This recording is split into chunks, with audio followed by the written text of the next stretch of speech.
have him tell us things or something. I forget, we said his horny directive, but I don't remember what we said.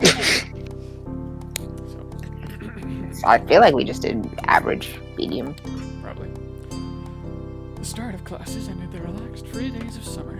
It didn't take long for you to get back into the swing of the school year routine. Schedules, homework became the new normal, along with gyms and not going to school and doing Pokemon things instead. Derek wasn't around nearly as much. With school and after-school activities, there weren't many opportunities for him to take a trip out to your neighborhood, too busy trying to catch them all. Sometimes you'd hear that he was at a training camp or the like, or something like that, but you weren't always sure what he was up to. Oh boy. No, we gotta be friends with Derek. We promised. But this is your life, Diva. Have you made promises to people? Alright, we're keeping in touch as best as we could. The Jeremy kid did disappear after that summer, and no one ever heard from him again. Yay! Where he went or what he might be up to was a mystery. He's probably gonna come back. I can't imagine him not coming back. He's gonna show up as a villain or something. Yeah. More summers came and went, like the waves on the shore coming in and out. In your second year of high school, someone new started to visit Sunset Bird, a sunny girl named Terry Brook. She was a friend of Cove, made due to them both being ocean-obsessed. You started to feel jealous. Terry was more than glad to befriend you too. Someone close to Cove had to be good company, she felt. You were pleased to get along with her as well. Terry was tight with another girl who you had known distantly from school for a long time, Miranda Eckert. You saw more and more of her as time went on, thanks to Terry and Miranda's own outreach. After a while, all of you developed a real friendship together and decided to start a webcomic. As for your home life, the Monets had also had developments. Oh my god, you have a new sibling. Changing laws and public perception contra made it possible for your moms to openly wear their wedding rings without questions. Oh yeah, because we're actually following time. I thought this was just an alternate universe. Yeah, I didn't realize that was going to be a thing, but okay. Though they had a wedding years ago, it was only recently that the union was officially recognized everywhere in the U.S. That was a good day, to say the least. No wonder this has to take place in California. They probably legalized that earlier than other states, if I had to guess. Probably. Elizabeth came into her home and stopped being quite as irritable. She no longer worried about perceived childishness as she grew up for real. She didn't even mind being called Lizzie again, although most people used Liz. She eventually graduated high school and moved out to attend college in another state. Oh, she... I thought you said you eventually. I was like, what? You did? Already? I mean, you did do that, Diva, but, you know, not Diva Monet, Diva GJ Farrell. They grow up so fast. It was a lot for you to adjust to your older sister being gone. Liz never let you forget her role in your life, though, and kept in touch. Cove's relationships with his family improved over the years. Kyra visited several times after that summer, and things became easier between the two. He was also closer with his dad than ever before. You knew they talked more, and that helped prevent a lot of friction before it could start. Cove had become so much more outgoing than when you first met him. He was so bright, he shone. He would willingly join conversations, make jokes, and put in an effort to not overly blunt phrasing. To not use overly blunt phrasing. Cove remained interested in everything across the spectrum. He loved to learn and stay inside, but he also loved to get outside and participate in more physical activities. He was multi-talented. He's so perfect. Too bad his dad didn't approve in the same way. Oh, got an achievement, matured affection, because we started playing Step 3 with Crush or Love. Gotcha. Your feelings for Code hadn't wavered. However, you grew to have a better understanding of what exactly those feelings actually were. Hormones. Your attraction to him was special and reserved for very few people, like him and his dad. At the same time, strangely enough. It was strange to look back on it all. The future faded into your present, and then it was simply the past. And suddenly, you're in your mid-30s, and you don't know what happened. And you could have sworn just yesterday that you were trying to figure out high school, and now you don't even remember high school. And even the most fundamental parts of your life could last forever. I felt most poignantly the day you never graduated high school. Like I was just talking about, I didn't even realize that line was there. I said it before it happened.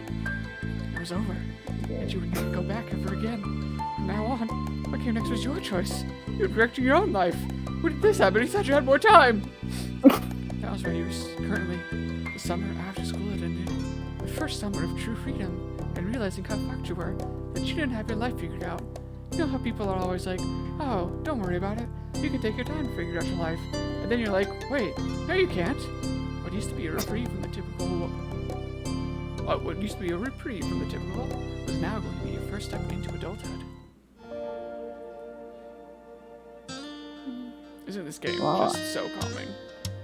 With its music. It's nice music and calming and soft aesthetic and lovable characters, all just so relaxing.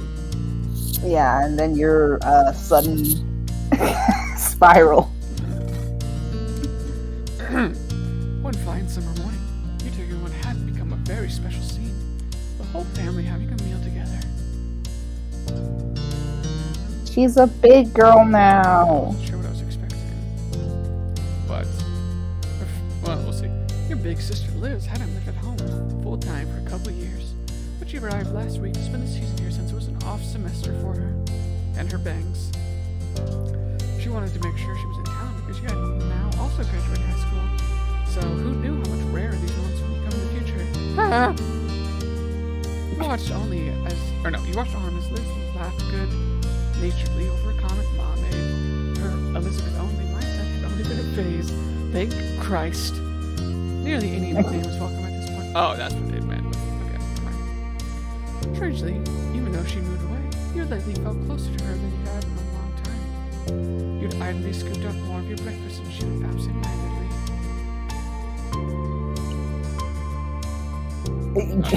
Generally ate whatever. I don't even know what some of that meant. Let's see here. Vegetarian, you eat vegetables. Polotarian. I know pescatarian. I guess I only don't know politarian. I'm gonna assume it's What, chicken. chicken? Yeah. Let's see. Polotarian. Which is, you can't really be that. If this is what it is. Yeah. A person who consumes no animal flesh, with the exception of chicken or other poultry such as turkey. I You guys mean, might be having a rough time right now. Well, actually, no, that's probably not. I don't know. Anyway, sorry, what were you saying? I wondered why. I mean, I guess if you gotta be specific, like, no, I only eat chicken and turkey as meat. I stay away from all the other days. I can't imagine what diet that would be. Just more of a choice, if that makes sense. Like, Well, I mean, I think it's... I guess veganism is also kind of that, right? Like, because they're staying away from animal products, usually for a choice. But sometimes I hear, like, there's health reasons for it.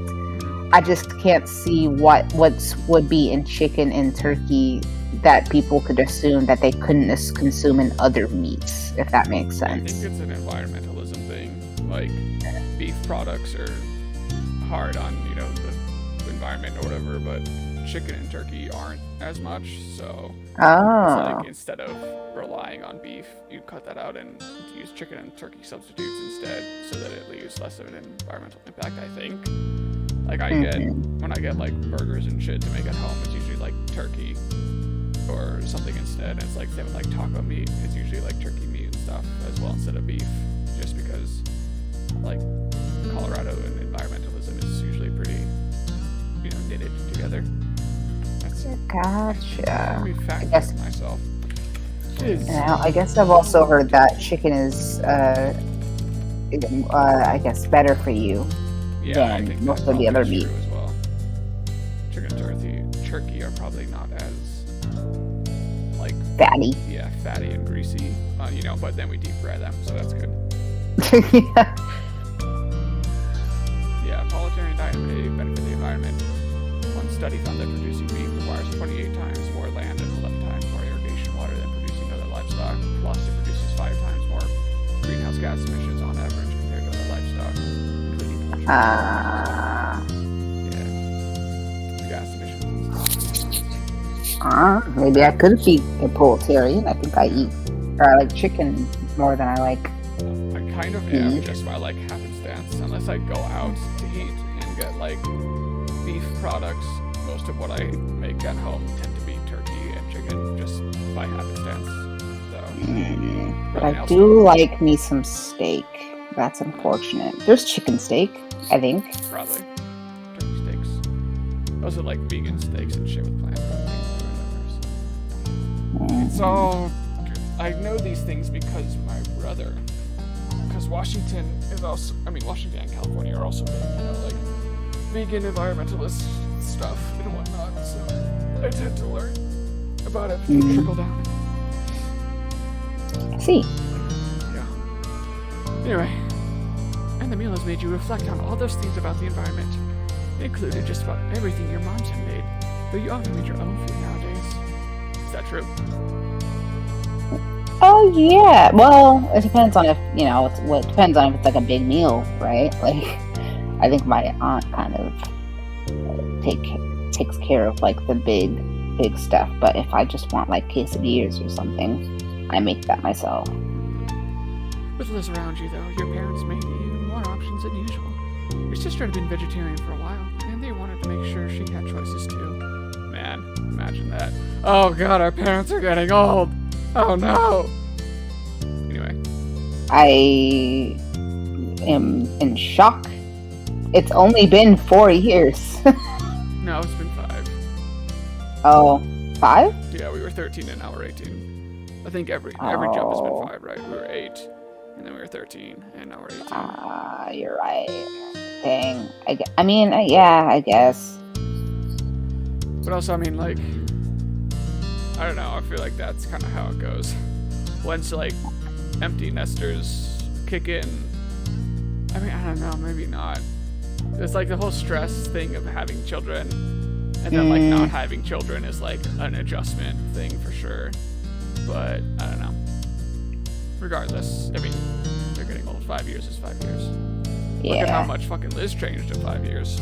She used to be not like this, and now she's like this, so. Anyway, conversation got idly without you fully taking in the words because you're too focused on how old everybody is. Until your ears were piqued and mouth started a bit of town gossip. And so that's how I heard the news. I did get them right? Mom is on the right? Yeah. Okay. All right. Now stop burying the lead and tell us. What is the so-called news? Ma giggled as she cast a look across the table, satisfied that she had everyone's attention. Well, it turns out the Donalds won't be renting out the condo up the street as per Sunset Bird's tradition. As per Sunset Bird tradition, for the first time in what must be nearly 2 decades. Gasp. The chorus of gasps and shocked expressions were all around. After the initial shock, your eyebrows pinched. Wait. Okay. Ma and May considered them by name, but you and Liz always viewed them exclusively as the mean old couple who would yell at anyone under 25 who crossed their paths. Ah, boomers. Your ma continued on with the story, spreading strawberry jam over a piece of toast as she said so. Because this is the tea, and tea goes with toast. They've decided not to take big trips anymore. Friends and family will be visiting them at their home. God, I hate this so much. What? Just the relevance of, like, aging and shit, and, like, how it is overlapping with, like, real stuff in real time. It's just like I come to these visual novels to escape, goddammit, and pretend I can have relationships. Maybe we should have realized that something called Our Life that exclusively focused on time. Our Life. That was supposed to be like our guy. Oh really? Really starting out the game by saying this is gonna be my life? It's supposed to be yours. Why is it affecting me too? Anyway, go ahead and read. You get what you pay for. Or in this case, didn't. That's nice for them, then. Have a good summer, meeting grandparents with no grandkids, away from us.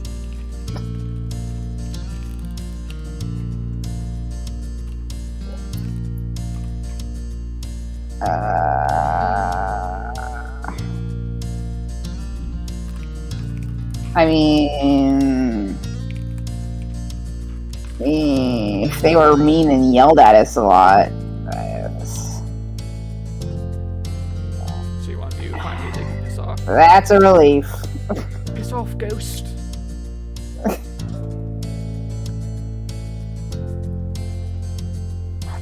Be nice, kids. You don't want to end up like them, do you? I'm already like that. You and your sister crack smiles at the jokes. At least they won't be here to yell at my children anymore. You also don't have children anymore. Lonnie? And that that blunt comment got laughter from all three of you. Engrossed in the conversation once more, you continued to chat with your family until the meal was over.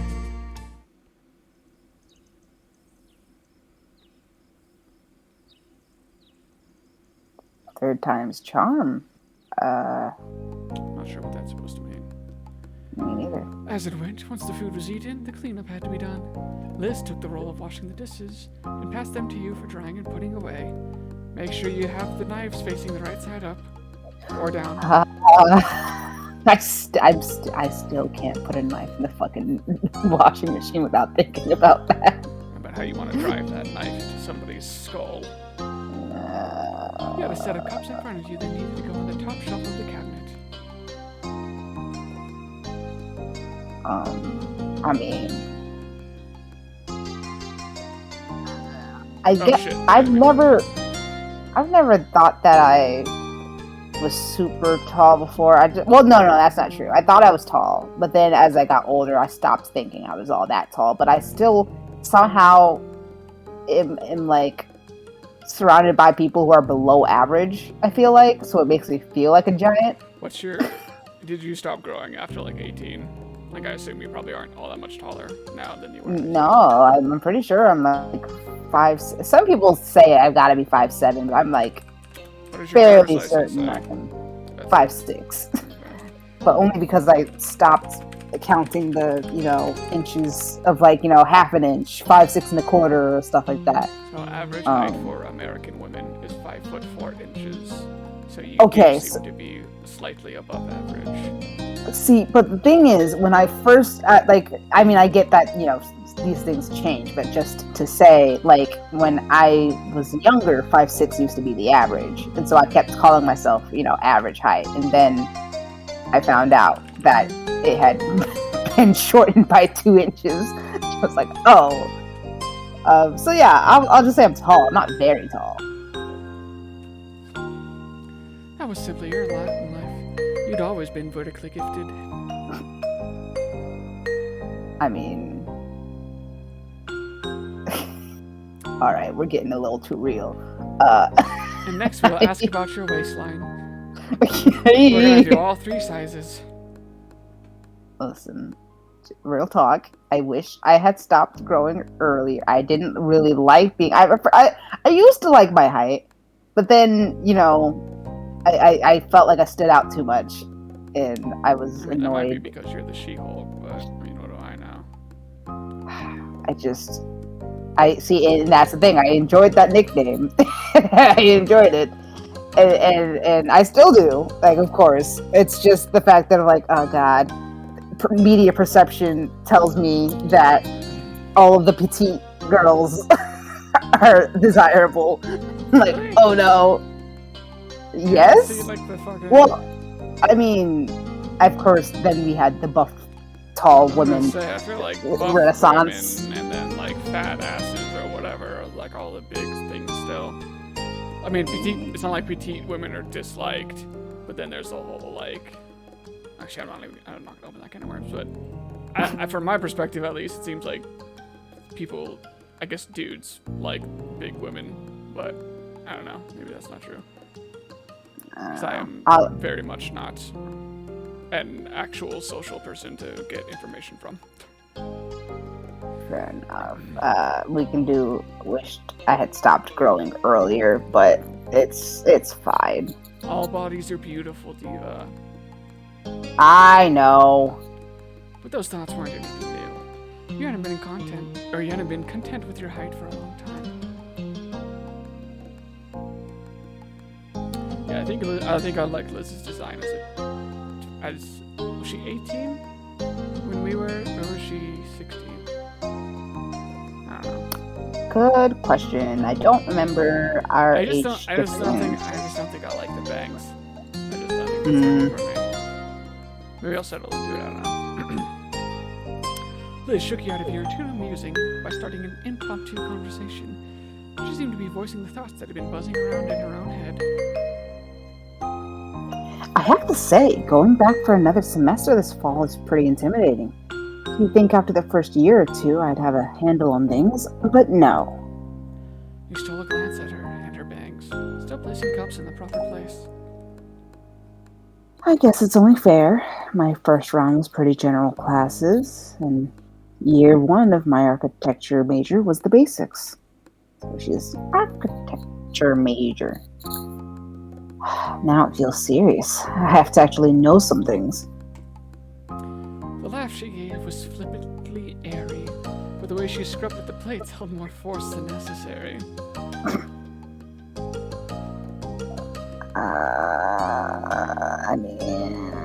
I think it's really cool you want to be an architect. Don't be impressed yet. Wait to see if it actually happens, but thanks. The older sister's mouth quirked into a small smile. It'll be fine one way or another. Oh, but I'm not trying to scare you away from college, if that's even your plan. What is going on with that anyway? Imagine having a choice. Or a good idea of what you wanted to do. Or any sort... Yeah, I'm gonna just stop myself, actually. I should just mute myself. Okay, well, I always kind of sort of figured I had to go to college, but I didn't really know what I wanted to go to college for until, like, the second semester of my last year of high school. So, I'm wondering... I came to a firm conclusion recently, but even that I was like, I'm sure I'll change it. But then, before I knew it, I had come so far in computer science that I kind of just... It was too late to back out, and I was too stubborn, and I was like, damn it, now I gotta finish. Ain't that just the story everyone says? You answered the question as much as you were able and willing to. Liz's smile grew more reassuring as you did. You made it through 12 years of full-time education already. You can make your ideas happen, I'm sure. Sometimes it still felt hard to believe your public schooling experience was over. In the end, you realized how shit public schooling was in this country. I mean, you already know that this is what happened, but you can tell me. I didn't graduate at the top of my class, though. What do you mean? I had to work extremely hard, but we're rewarded with great grades.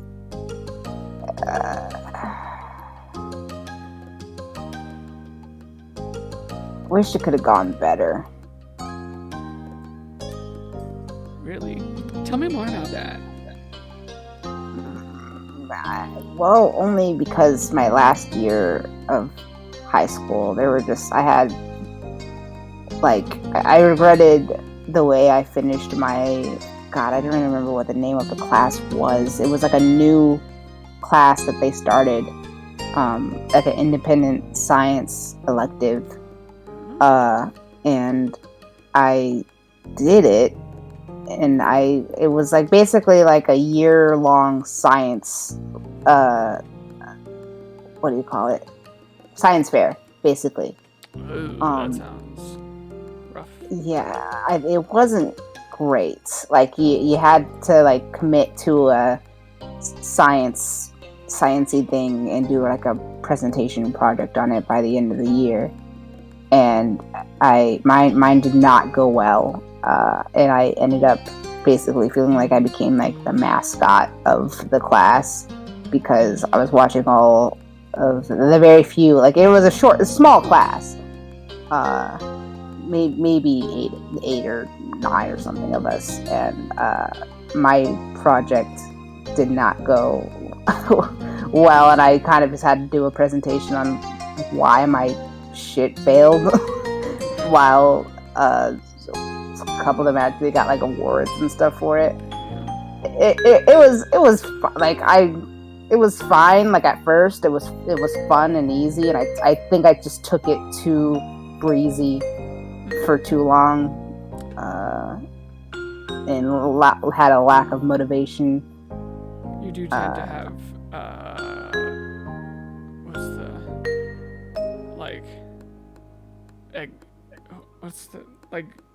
exceeded outcomes without trying. What's the way that I'm trying to phrase this, God? Like, you subconsciously always do things very well, even when you don't realize it. Like you do. So, I could see you kind of getting into that mindset without realizing it as well. Because, like, it's like those things when you're like, oh yeah, I realized I implemented this deep through line and multifaceted thing to my characters in my story, and I just wasn't even aware. But like it applies to this 1800s philosophy from this Chinese guy that like I've replicated perfectly, and it's also like a theme within, you know, every chapter somehow. I didn't even know that, and it's like, oh cool. It's just to say thank you for being good and smart without realizing it sometimes. But wait, I'm confused about what part of that story made me. Because you were saying like how you take it easy breezy because you thought like you had it in the bag or whatever. Oh. So I could see you. I could basically saying I could see that because you do. Like since you subconsciously have things like develop well for you, that you would be like, oh, it'll just kind of be fine. I think. Anyway. Yeah, I guess. Yeah, that is basically what happened. I felt like I kind of sort of disappointed. I remember so it was Miss Hutchinson. As well as you had done, you couldn't help feel disappointed. It wasn't as best as possible. All right. we can keep playing. That was ironic. It's ironic for sure because that's, you know, looking back on it now, that's how I feel. It was more like, and there were some other classes and moments where, you know, try as I might, I basically barely was lucky enough to claw my way through. Especially with I took calculus A, B, and B, C, which I don't to this day know why they called it that. It was 1 and 2, I guess. College. High school, and I'm pretty sure that was also my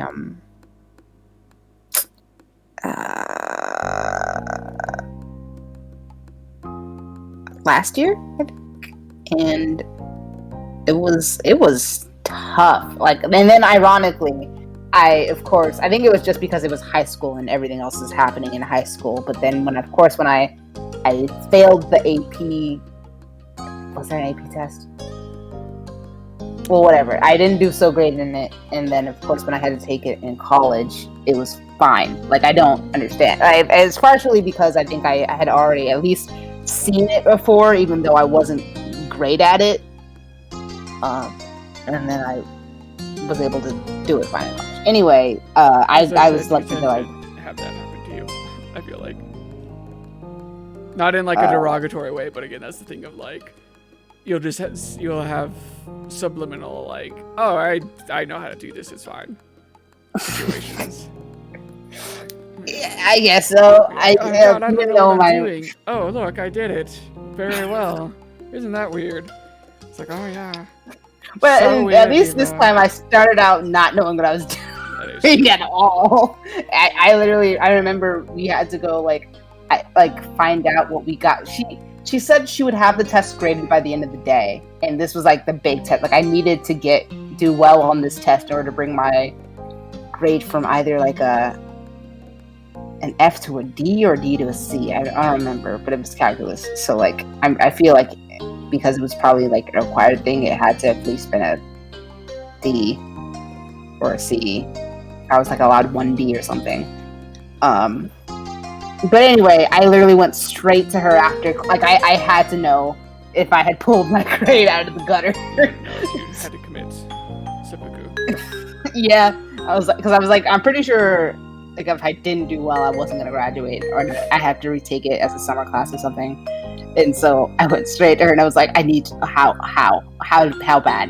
And she was like, no, you did well enough to boost it. I was like, yeah. And then that was just a celebratory moment. Anyway, high school was trauma. But also that meme of that guy that said all he learned. Have you seen that video? The guy that was like, the only things that I got out of it was like a alien. He was like talking to an alien, where he's like, the only things I got out of high school were praise, kink, and anxiety or something like that. No, I've seen the general sentiment of that like float around for sure.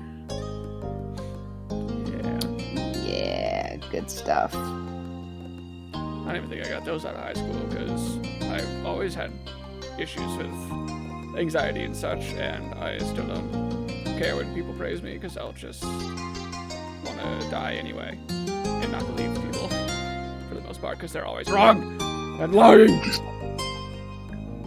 So okay, Liz picked up on that silence in her question and ended up creating. She decided it was time to make a closing statement on the topic as she could see the existential crisis showing up on your face as you reflected on the last 4 years of high school and how they aren't going to happen anymore.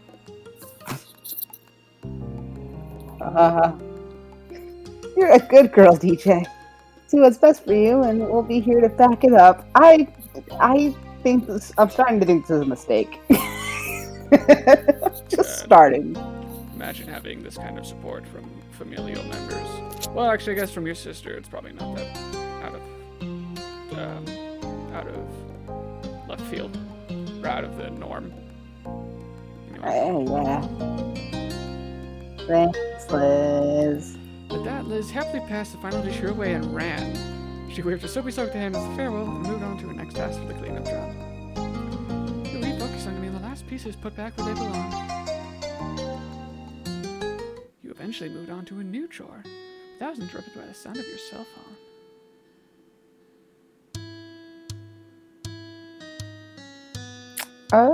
I've never In this day and age. Set to vibrate. Yeah, I guess so. I was never really Well, okay. I did have a default ringtone, like usually back then. Now it's just vibrate. I was gonna say, wow, if you have a default ringtone, that makes all the times you ignore my messages even more hurtful. Well, I don't have a ringtone now. I know, that's what You casually picked up on the table you had placed it earlier. The phone was a couple years old at this point, having been a 16th birthday from your parents. 16th birthday gift from your parents. They decided which model to get, but you got to pick the color. It was... Oh wow, okay. I didn't. Oh god, when I was 8, I did have a rose gold phone. I'm trying to remember if it lines up with the time. This is really rose gold. I know I've probably done too much of like critiques on this game, but I really don't. And I guess that some people this is like a lot of what they want in visual novels, but I really don't get the point of some of this shit. Like, what our ringtone is and what color our phone is. Like, I don't think it cannot matter. Like, I really don't think. Anyway, it's whatever. I guess it's just, like, is it an immersion thing? Like, does this make it feel? I'm sure it's an immersion thing, in that there are moments where I'm like, oh wow, like there are choices that we did for I guess the lead up into the chapter, but for stuff like this, it doesn't feel as immersive as it is when you get to, like, you know, choose Cope's personality and then have it reflected. I don't know, it just comes off as tedious for me, but then again, it's also not my life, it's your life, so that could be playing a factor into it too. I mean, I wouldn't have thought to ask these questions, so take that for what you will. I didn't do anything to decorate it. You screamed it up as you gave little device a swipe with your finger. You were informed by caller ID that it was Lee, and you weren't surprised. She was one of the many people clamoring for your attention, after all. Despite having busier and busier lives and not living in the same town, you still had a good relationship with your cousin at the same age. Though, the same couldn't be said for other relationships in your life. Especially once the miracle of the both of you having your own phones actually happened. She got hers first, though. Tapping at the accept button, you answered her call. A familiar, bubbly voice came through right after. Hey, DJ. Yeah, so Lee's looking good with this glow up. Yes, she's very pretty. Lee greater than Liz. Hiya. I trust I'm not interrupting anything major. No, I'm just listening to this bitch of a friend of mine. Which is, I'm talking about me. I was like, wait, you? Maybe this is your life, so this is what you say. Oh, right. Only some cleaning around the house. Well, then you're welcome for my call. A distraction from that must have been desperately needed.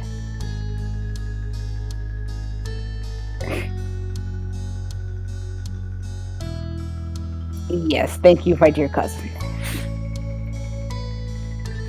It's my pleasure. She giggled, and you could hear the jangling of the jewelry she must be wearing. Nothing amazing has happened to me either. I'm bored and felt like chatting. My morning shift ended, so I'm free for the rest of the day. Ooh. That's good. Okay, so now now that I'm actually looking, I can see maybe that maybe it does influence the color of the phone here. Yeah, okay. There we go. Well, I'm curious. Let's see what we got here. Following purple. I'll be really disappointed if it doesn't. Oh shit, wait. Lantern based on the game Lake of Voices. You're a nerd, so I'll say that. Yep. Okay. Huh. Oh, there you go. Fuck me then. That's what I get.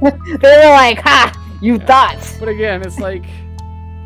I mean, No, Gabe. I need to see my charm and my purple phone. That's fair enough.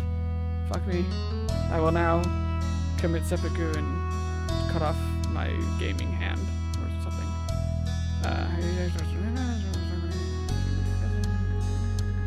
Wait, you're gonna keep the purple phone, Gabe? Oh, sorry. We can go back and fix it, yeah.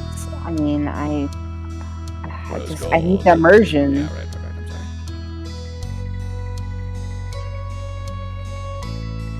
If I remember correctly, you hadn't started working anywhere yet, but do confirm.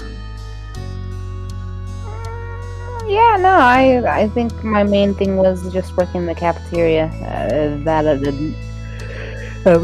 Sorry. See, you worked the cafeteria when you were in high school. I worked the cafeteria after we were out of high school. We are not the same. Unlike you, Lee had started dipping her toes into the workforce as of late. It made keeping in touch frequently even more complicated. But you both managed. And what about you? It's been pretty normal. You know, just 72 hours of Pokemon every day. Yeah. 72 hours a day of Pokemon, yeah. Cool, that's you then. So, how's Mr. Cove Holden doing? I think you mean Mr. Cove Monet. There was a teasing bent to her tone. She was never willing to let up on what was going on between the two of you. But that name was incredibly familiar to your ears. Cove, your next door neighbor for the past decade at this point. Yeah, because we don't know that by now, who Cove is. But he was far more than just someone who lived on the same street. You vividly remember the summer day you expressed your feelings for each other as little 13-year-olds.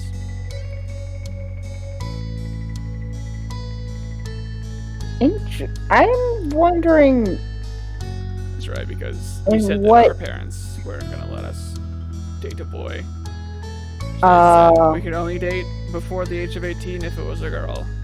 They said. That's right. Okay, I was wondering, like, what situation would have caused us to have only dated recently, but I forgot about the whole you can't date thing. So, but I wonder what recently is to them. Like, within this year? Wait, which one did you choose? I said recently. Oh, okay. I couldn't tell which one. Yeah, it doesn't look like it says. So, I'm not sure how recently is. Gotcha. Yeah, recently it's is less fine. Recently than years ago. Are you even surviving without the boy being 10 feet away at all times? Or is everything right with the world again and he's back? No, Lee, he isn't here. In what way? Just like he wasn't here yesterday, or the last time you asked, or the time before that. Oh, my bad. Can you blame me? Doesn't it seem like he should have made his grand return already? Okay, so that's what I was trying to figure out. He's out of town? Oh, he's probably with his mom, because that's what, yeah. On a business trip, like he does. Should have made his grand return already? Plus, I want to visit soon, and he needs to be there, too. You can understand where she was coming from. This was certainly outside the norm.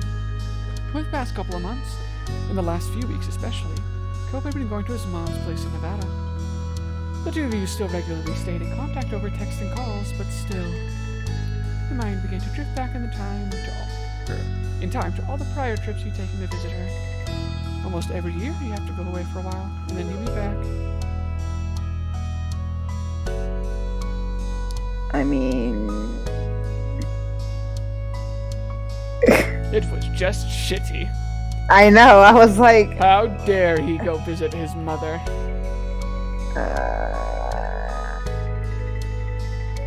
I'm wondering, you weren't a fan but made do? Because, like... I don't know if that'll influence versus it made you sad and lonely. Because, of course, I feel like if my significant other, after being, like, next door neighbors for years, yeah, that too, and always around each other for, like, the last 10 years, he's suddenly gone, yeah, I'd be sad and lonely. But, like, understandable. You were incapable of doing anything until he was back. Oh, alright, so we're Bella.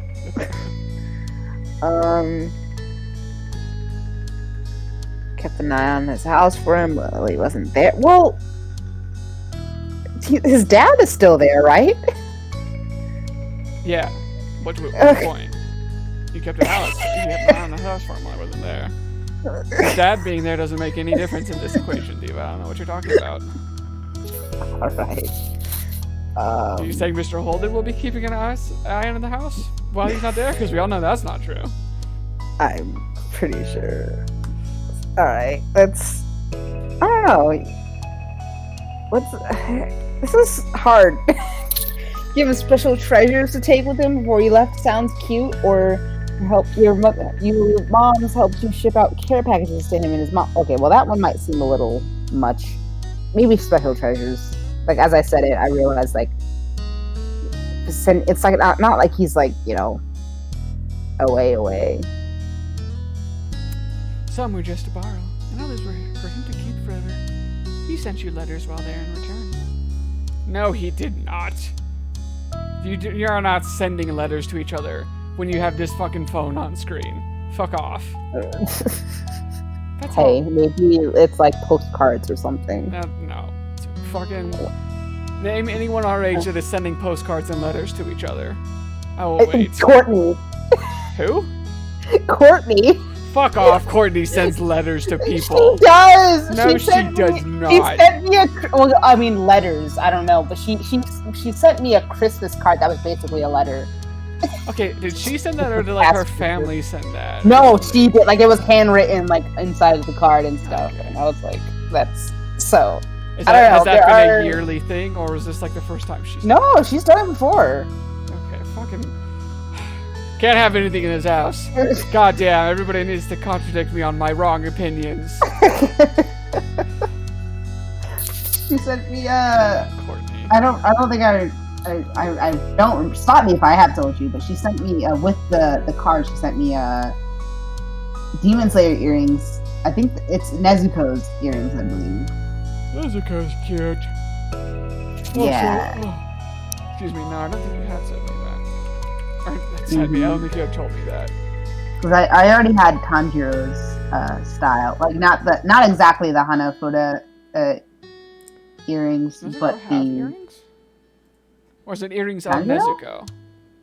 Nezuko? They here. I probably couldn't.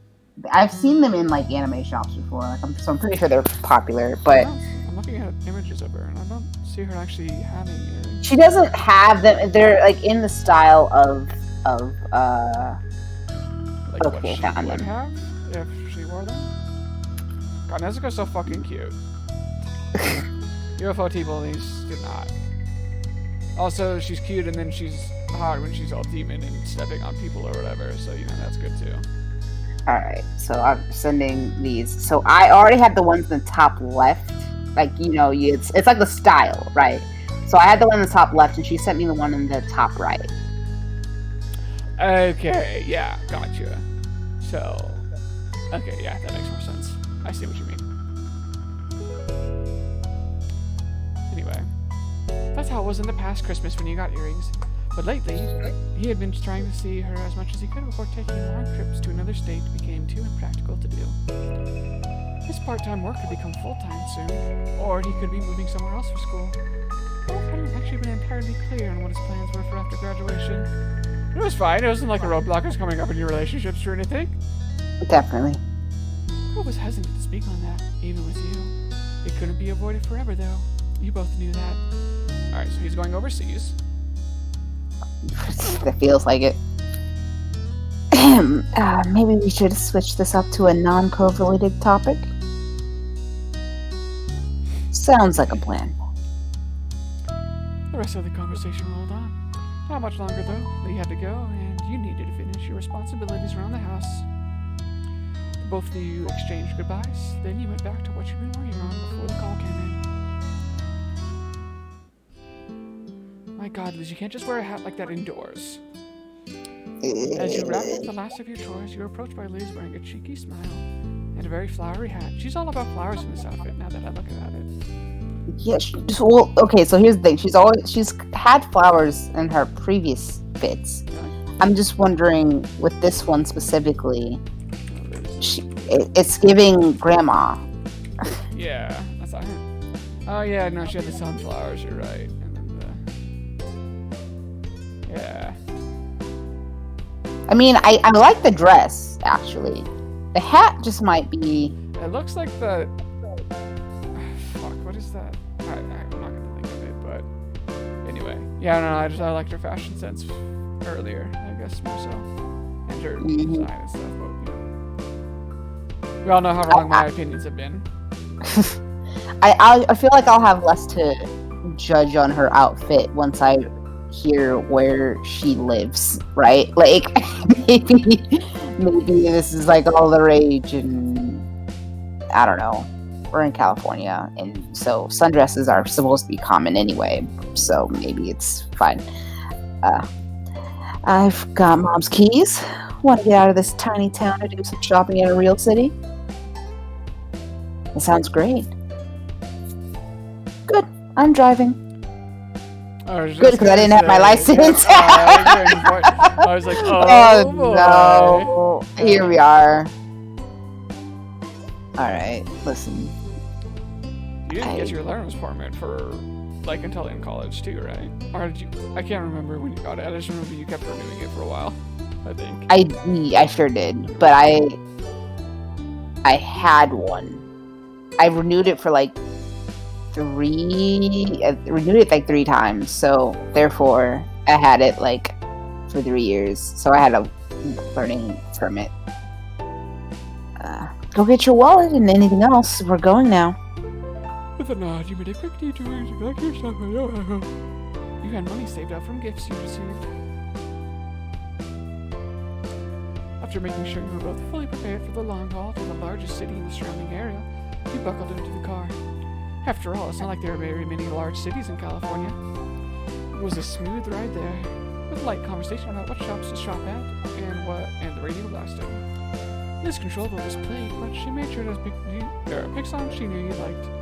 It was something the two of you had always done for each other, listening to BTS. Okay, but no, that is a thing that, like, it did. I think it kept from previous choices that we made. That we didn't like the same music? No, that we would pick our music that both of us liked. I think. I believe you. The trips there breezed by, and in what felt like no time, you had gone from cruising down the road to cruising through the mall. In a car? Just zoom. Yep. Oh god, you just hit another child. You're absolutely slaughtering these people. Way to go. This game really switched genres all of a sudden. Liz had her interests to check out, and you yours.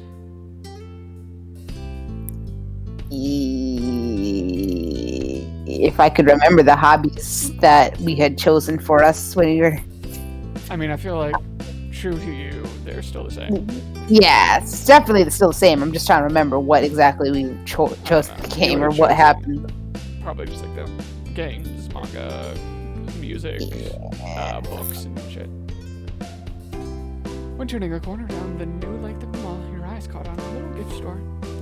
Your friends and family had recently given you many presents for graduating high school. Imagine that. Or graduating college. Which I guess technically I didn't do, but You realized you wanted to get a graduation gift yourself to give to Cove, or you had a gift of your own ready to give to Cove when the chance came? Yeah. I mean, this is now counting on how prepared I would be if I had a significant other. which I mean, you did at this time, as we all know, because this is your life. Realized I wanted to give a graduation gift to yourself to give to Cove. Graduation may have already come and gone, but Cope wasn't really around then anyway. You'd keep an eye out for something good, though you might have something nice for him at home already. It's called Your Present Is Me, and a ribbon. Eventually, the mall was explored in full, with every shop of note being checked over. Rather than going home, you decided to walk over to some smaller stores nearby. Liz had many thoughts on that topic. Honestly, malls are not a bastion. Bastion? Bastion, yeah. I know it's an Overwatch character, but not a bastion of society. Even if smaller stores require extra distance, their brains are so much more. Malls are not a bastion. I don't actually know what she's supposed to mean by that. Because, I mean, malls are dying, and have been dead for a while, if that's what you mean. But she's acting like someone is telling her... Yeah, I don't know. The official definition of bastion is a projecting part of a fortification built at an angle to the line of the wall so as to allow defensive fire in several directions. Okay, so it's not like a strong foundation of society. More like an outer wall of defensiveness or whatever. Then, your sister abruptly stopped speaking and walking, right in the middle of the path. It was a good thing no one was behind her. She seemed to entirely shut off for a moment.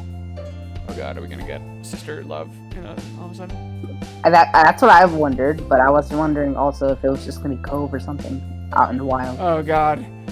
Diva? Who's Cove with over there? Dun dun dun dun! Yeah, Liz? The attempt to catch her attention was unsuccessful. Something else had all her focus. Or someone.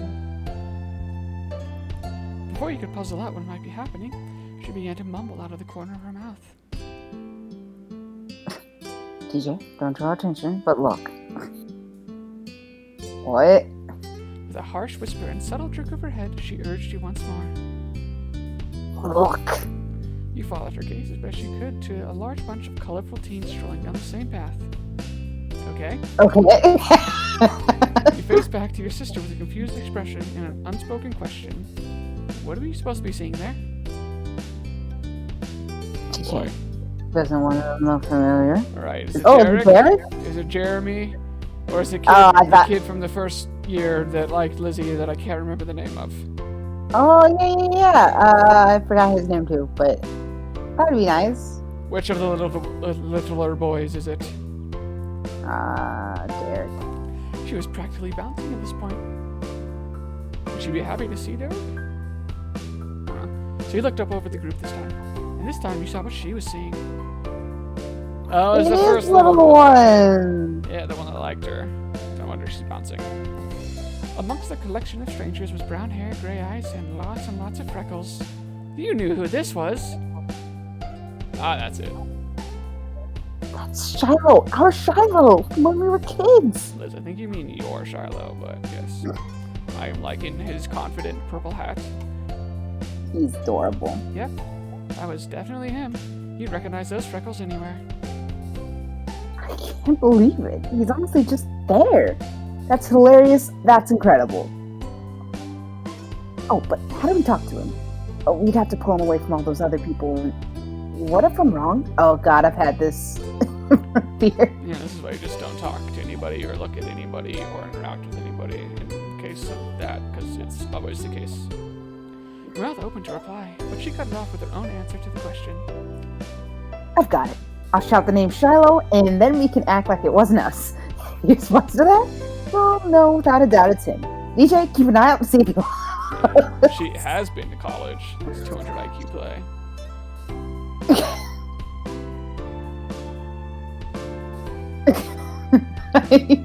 Okay.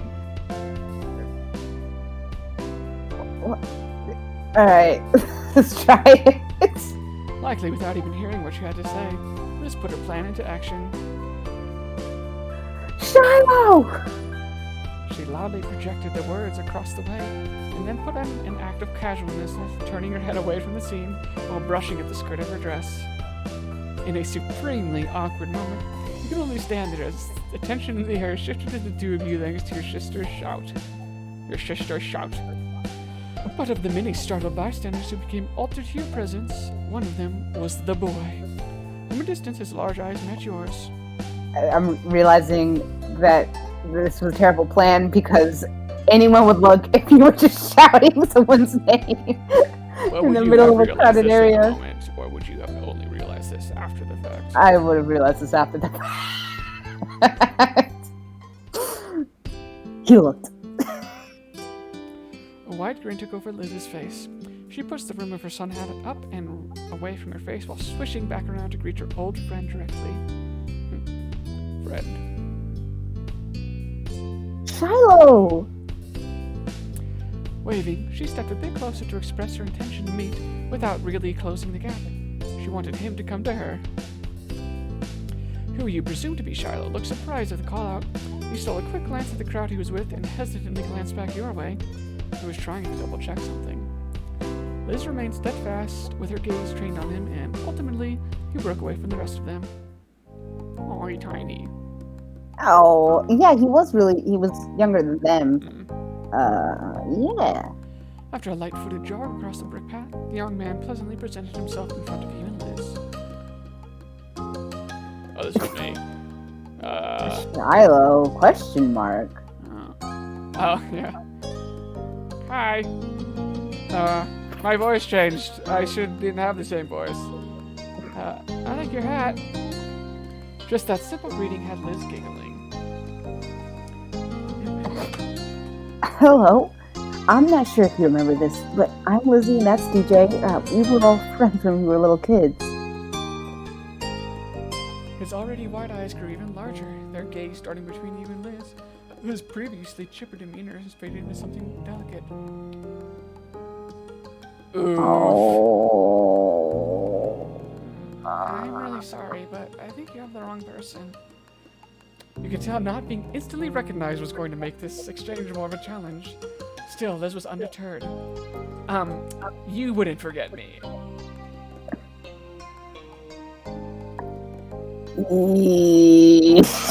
I would back away so slowly. It was a long time ago. You were really young. I get why you feel like that. However, I'm positive I'm right. You're exactly the same. The face, the freckles, how genially. You try to phrase things. You're even still wearing a hat. Shit. I mean, this could be fixed if you would just answer. Is your name Shiloh? Like, Genially is apparently the platform for interactive animated content. A pleasantly or cheerful, cordial way. Or yeah, just being I know the word miscongeniality and stuff. Yeah. Like. We could be like, when you used to take trips to Sunset Bird? You remember that place in summers there? Huh? Instinctively, he looked up at his headwear with creased brows, not making the connection on why the hat meant something to her. We knew each other, okay? An uneasy smile settled on him as silence followed Liz's speech. He was picking his next words carefully. And then the quiet was obliterated by a new voice bursting into the conversation. Oh, So his name is Shiloh. Shiloh, Oh, what are you doing? The rest of the group already left. Our field trip is not a vacation. We are on a schedule and don't get paid enough for this. oh boy. Startled, your head snapped towards the path. A distinctly unhappy individual with piercing magenta eyes, dark brown skin, and a sharp jaw stormed your way. He carried a cloud of authority with him, despite looking like he wasn't even 18 yet.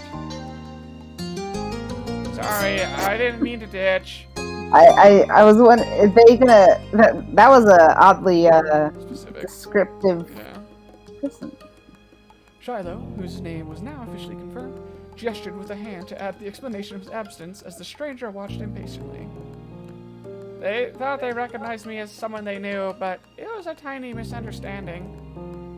Liz, Aw, man. theoretically as well as literally, put her foot down at that, stopping in frustration and getting more childish the longer she was around her childhood companion. We do know you. Shiloh merely shrunk in on himself. The tone he spoke with was pained. Sorry. You honestly couldn't tell if he was apologizing for the upset feelings of your sister, or the palpable dissatisfaction of his new acquaintance. That in itself is very Shiloh-like. Oh, you know him, is that it? The stranger spoke in a dismissively scoffing tone, as if the words sounded so absurd to him it was almost amusing. Almost. But the sternness of his demeanor quickly reinstated itself. Well, do you know me? I'll tell you. I'm someone who has been forced against his will to be aware of what's going on in Shiloh's ridiculous personal life for a year. If the two of you had any importance in his general day-to-day existence, it would have come up by now. Don't bother trying to exaggerate any trivial connection you might have. It's not good enough. He's with us, and you'll survive without him. Now stop loitering in the road. It's rude. What is happening? Yeah, so this is why you don't talk to anyone ever. What kind of response was that? Like, I've had the displeasure of being a part of this guy's life, and if you would have known, all right. Anyway, excuse me, we're the rude ones. We've been friends with Shiloh since he was a kid.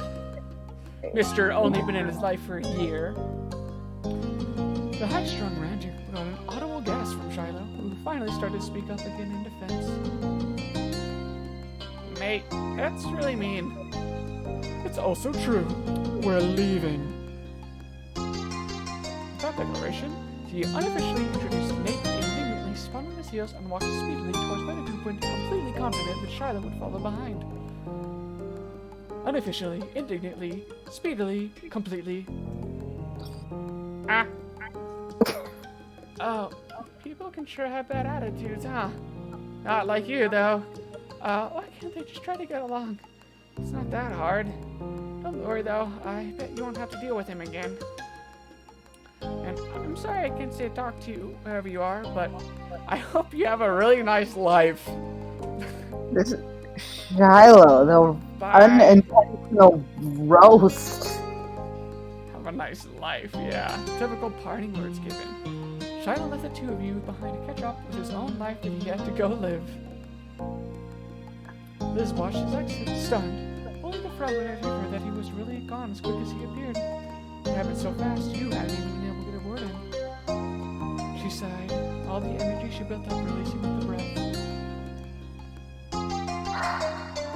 I could have told him his last name is Field, his birthday is October 30th. That would have proved it, but no. I'm surprised. Shiloh grew up to be dumb.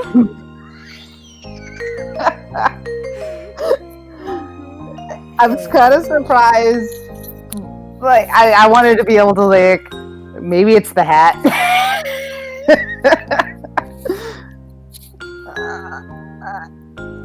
I mean, whew. Well, damn. Well, damn. I mean, I almost did the you couldn't help but laugh because that's what like the coping mechanism thing. But like, well, damn, is how I'm feeling right now. You had no other words for it just unfolded. Do you want to go catch up with them? Yeah, Try we could again stalk for them on a round field two. trip. Yeah. There's merely Sugarhead pushing off childish thoughts. I think we can leave it there, thanks. He's in the middle of a high school field trip, and it was already enough being able to see him. There's something reassuring about witnessing firsthand that he's still out there enjoying his own part of the world. I get that feeling. I don't. Oh. I was like, huh. So this is what a healthy reaction is to seeing people you once knew after many years of not seeing them. I mean, I would, if it was me, like, you know, actually in that situation, I would feel like, wow, dang, like, I can't believe. I get that feeling because I was talking to my cousin Holly. I think you mean and, Lee, but go on. Alright. Lee, Holly, Holly. And I used to play with her all the time, and I used to do this, I don't know, it's kind of dumb when I try to describe it without being able to, like, show you, but, like, you know, I would just have this little, like, running man with my fingers, you know how you, like, you know, use your two fingers to, like, walk across things. Anyway, I used to do that with her all the time, and with, like, a little song, and she would just burst out laughing when she was younger, and, like, that was what I would do every time I saw her. And then when I tried to tell her about it, like, recently, like, when I moved here, she had no idea what I was talking about, and I was like, like, I sound like a crazy person, but I swear I would do that for you every time, and you loved it. So you're that relatives are like, oh my god, I remember when you were this big. Unexpectedly. Yes, only because Holly is, like, one of the very few cousins that are younger than me. So I actually get to do that with them, rather than the other way around. Yep. Anyway. So, if given the chance, I could definitely have a few words with him about the company he's got. She laughed, but you could tell there wasn't much humor to it. She was mad at that guy, even if she was happy to let Shiloh go.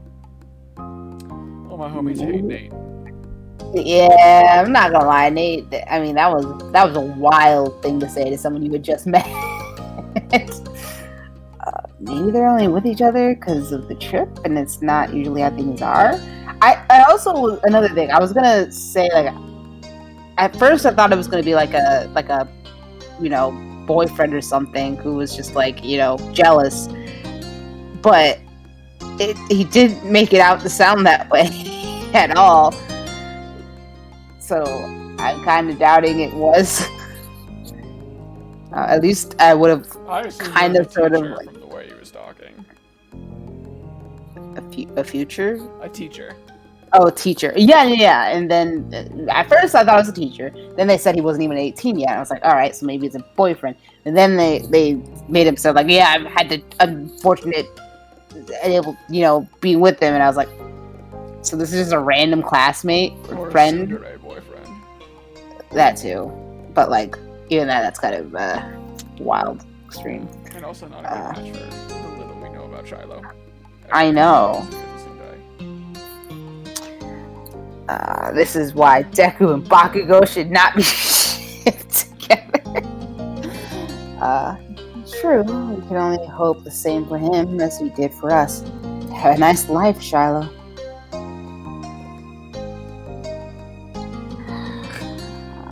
You gotta dig back at him. Uh, have a good life. They smiled at you and had the self-confidence you knew so well from her. Come on, little baby sister. Little baby sister. Let's finish our own trip. Little baby, younger bitch, lesser sister.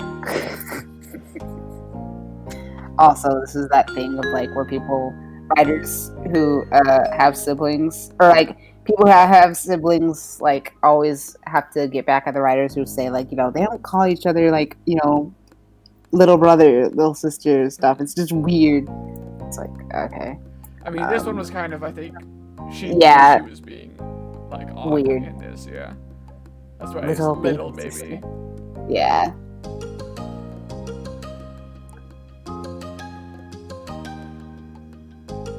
No matter how either of you really felt about the occurrence, it was something you simply had to accept. People you know just disappear and reappear in the most unexpected ways. The two of you enjoyed what remained of your outing until it was time to return home. By the time you arrived back, the sun was already beginning to set. You arched your back as you stretched your arms towards the ceiling, cat-like. Well, it had been a good day. It had enough activity to cover an entire week. Me, when I do literally anything. Yeah, I went to the store today, and that was already like, I never want to do that again. Never mind. I want to stop myself. Lisa tried to hide a yawn behind her hands. Yeah, you aren't the only one feeling worn out. I'll be heading up to your room. I mean, the guest room, since mine stopped being available as soon as I was out the door. Yeah, that's how it happened. Her tone was light. She had quite a lot to say on the subject when you'd first taken over her bigger room after she left for college. Okay, I see. But there have been many trips back home for her since then. The room hasn't been hers for years. It was more of a running joke now that she continued to bring up the topic to this day.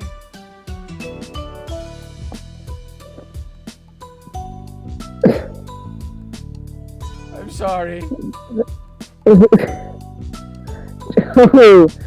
I just wanted to follow my sister's shoes, or thanks for being so gracious about giving it up.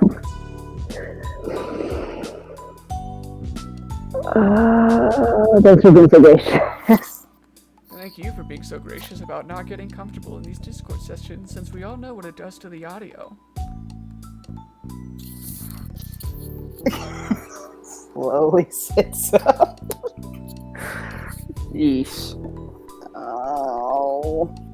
You have no choice. As Liz declares.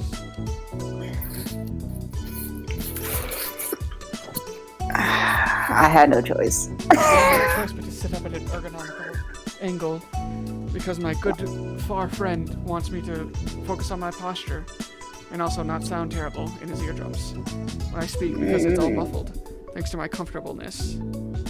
A small laugh was shared. You both thought these things were equally enjoyable and funny. You better believe you'll be back in the guest room when you've got your own place and we're both in town for a visit. I don't even get that. I have to sleep at a different house when I go back. So. Oh, really? Yeah, my parents make me stay with my grandma.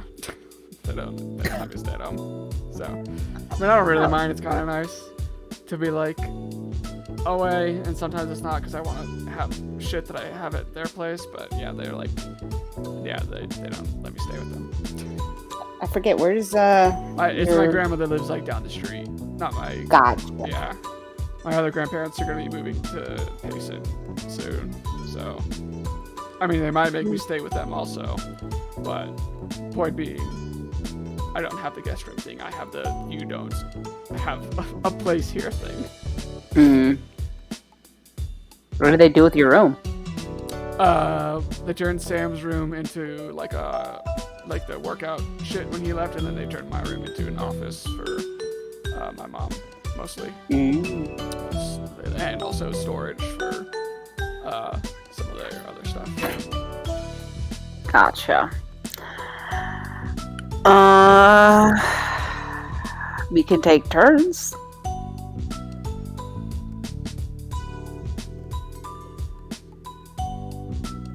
What a reasonable and mature suggestion.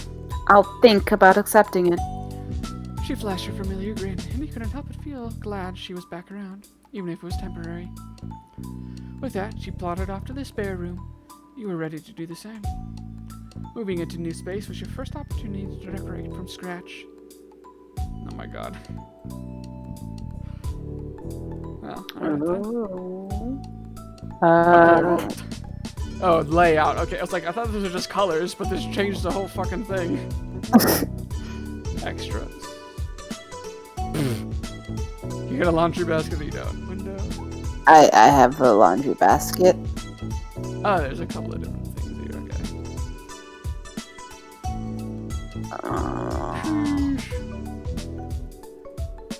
Floor. I can add a few things here. Okay, you think about what you want. I'll go to the restroom real quick. You just design the room. Take over. Okay, but kind of sad and annoying because I want to display it, but then I'm like, oh, but what if I need to like take it down and then it peels and rips and I just never end up doing it. So what were the other colors for the layout? We got blue, your namesake. We got Gren. So you get green, kind of nice. You get kind of mature, looking like your. This really does look like a guest room, or more lived-in little cot. You got your gamer PC set up, and tucked into your corner, twin bed, R.I.P. A little bit of a mix of both, something that actually looks lived in, but kind of still smaller and neater. Or this is kind of what my room looked like, I think, for a while. Yeah, this looks a little bit more like my sister's room, not gonna lie. She had a full well, this is technically mirror. your sister's room first, so, you know. Oh my gosh. Show me green again? I'm torn between green and yellow. I like the color for green more, but... Did you have the gamer PC? Let's see what the difference is. The laptop. I mean, you had the books. You had the books and seashells. Tiny bed, bigger bed. Yeah. I've only ever just had the laptop. I don't have a PC yet. Yeah, I guess we'll just go with yellow. Extra. Oh, okay, they sound like more extras. I see. So the hamper was the only thing for the one room. Do you got trophies? Of course you have trophies. You got books and tissues? Of course you do. Window. Books, we know you do. I don't know about that. Stuffed animals. I mean, I guess, yeah, well, definitely stuffed animals. You got books. Yeah, books, yeah, I kill all of my plants. Walls, left, backlights. Pinboard. Pictures and things which we just said you don't put up. So you got pinboard. You got your conspiracy chart, your reminders and stuff up there, right? So as you don't ever forget things. Oh my gosh. I mean, I should. What's lights? Put some string lights over your bed, or not? I would have liked to do all this decoration stuff. I just didn't have the energy. Well, I guess walls we don't really do for you because you just went on the thing about how you keep your walls bare. So. Yeah, but I like this. But I want that. Well, too bad. Whatever. This is your life. Dang it! If you wanted it, you should have had it when you were in this stage of your life. Dang. Telescopes. I mean, we know I didn't, but like for the vibe. I mean, I think this is pretty nice. It is. I feel like yeah. It's fairly accurate of like a moved in as a teen kind of bedroom. Like, I don't know. I feel like it's good. Yeah. You were satisfied with the feel of your tiny part of the world. As your thoughts drifted, you tried to bite down another yawn. It was no good. Your bed was now lodged in your mind, and all you could think about was collapsing on it. Even if it meant the Discord call sounded like shit. You trudge up the stairs to your room. Stepping inside, you close the door behind you, blocking the rest of the house. When you turn back around, you realized you were not alone there. Comfortably perched on the windowsill was someone very Oh my god. My guy, you gotta stop. Oh. He's like inside. You're supposed to be gone. Why are you in our house? Stop doing this. It's different. It's one thing to be outside the window. Now to just be fully inside the window and we're not there. I'm trying to figure out if this was like planned by the parents. Like if they're like, oh, you can surprise her in her room. Yeah, like I kind of hope so. I mean, I get it. Like it's cute, but also like, bro, don't it's do that. It's kind of Twilight. Yeah. I'm assuming it's approved by the parents. Also, maybe by Elizabeth with how she was kind of talking, and she was one who took us out. Also. Oh, maybe. Anyway, what a hunk. He is. What the hell? That's my reaction when I find an attractive boy in my room, but your reaction would be different. How are you here? Are you real? Surprise. Oh God, I don't know. I feel like I haven't ever actually voiced Cove. I don't know what to give him. It's either been Salt or Joseph, I feel like. True. His tone was easy and relaxed. Oh, I can't do that. It was certainly a surprise. You hadn't expected him to be within the state. Never mind your own house. He hadn't answered how he had suddenly just appeared back in Sunset Bird. Though, to be fair, you had been so astounded there hadn't been much of an opportunity for him to chat with you. Thankfully, Cove was only waiting for a good moment to start and began to explain. I got in about 15 minutes ago. No one was home, so I figured I'd come in the usual way. My guy. Okay, so no, did not get approval. The window. We started some bad habits, I think, by allowing him to do that. I think if we had been like more, maybe if we had been more discouraging towards it, he either would not have done it or had different reactions to doing this. A small smile had formed on his face. You were still staring at him, unable to blink in case he disappeared. You could still barely believe that he was really there, mere feet away from you. Yeah, so I left my bags in your backyard. Hope it's alright.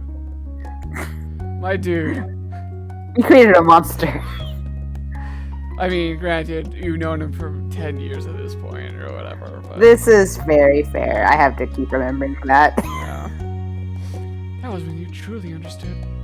Cove had come straight to you upon going back into town. You were his first port of call, taking precedence above all else. Like, I get that, but we could have been buck-ass naked, my dude. You don't know what's gonna be going on inside our house. What if we just got out of the shower? This is true. I mean, maybe we've already crossed that line, who knows, but still. Even though you hadn't been in when he called, Cove had ensured that he'd see you at the earliest opportunity, rather than allowing his plans to change. You ran to Cove. I mean, just shake the head because I'm still like, I'm with you, but also like, is this romantic? I don't know. I've never had a boyfriend. Is this romantic? Probably. Is this too Twilighty? Maybe. Everything from a situation to a solution was such a Cove thing to do. Cove dropped from his seat at the windowsill, landing lightly on his feet. He made his way over to you, a smile resting on his face. I stand by my parents are gonna kill you if you like. Are they home? Did they say that? He said no one was home. That's why he let himself in through the second-story window. Gotcha, but I was wondering if anyone was here now. Like, but I guess it's only been 15 minutes. Yeah, alright, so no one's home. But me and us and Liz, basically. Cool. Yeah.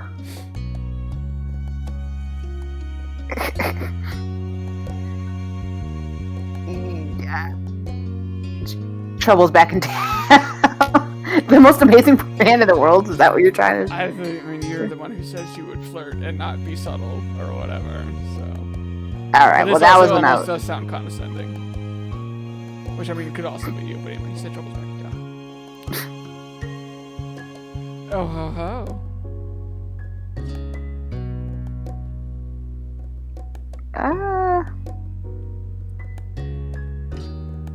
You've been more or less dating this boy for 5 years.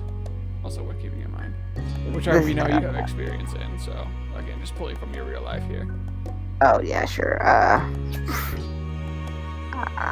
don't know, bone crushing hug. Oh, you're looking a little burnt. Did we select this? Or am I crazy? He looks kind of sunburnt. Am I crazy? I might be crazy. No, he does look tanner. I'm trying to figure out if that's sunburnt though. It looks like orangish. I don't know. Looks kind of orange pinky, but I don't know. I don't see the sun, so what can I say? Cove squeaked as your nug knocked the air right out of him. He awkwardly managed to wrap his own arms around your back in return. Then Cove leaned back on his heels, pulling you into the air. As you were about equal height, he needed to lean back as much as you possibly could to get you off the ground. You let out a small noise as your feet kicked that empty air. Cove let out a big noise as his back loudly cracked in an unhealthy way. Grinning affectionately, Okay, glad Cove set you back down. Glad the height actually came into play there, I guess. I missed you abomination that broke my spine. I call you the She-Hulk for a reason, after all. You're the one with the green hair. Even if he hadn't said it outright, you would have gotten the message from his body language. Cove was grinning wildly, his raised cheeks burning his eyes, which gleamed like hidden gems. But he looked at you as if you were the most exciting treasure of all. How was the trip? Cove's brow creased as he considered your question. Okay. Cove stepped towards you. He cupped your face with his hands, gently guiding your chin, so your eyes met his. You could feel the beat of your racing pulse against his fingertips. Oh my god, he's gonna do the Cabot Bad?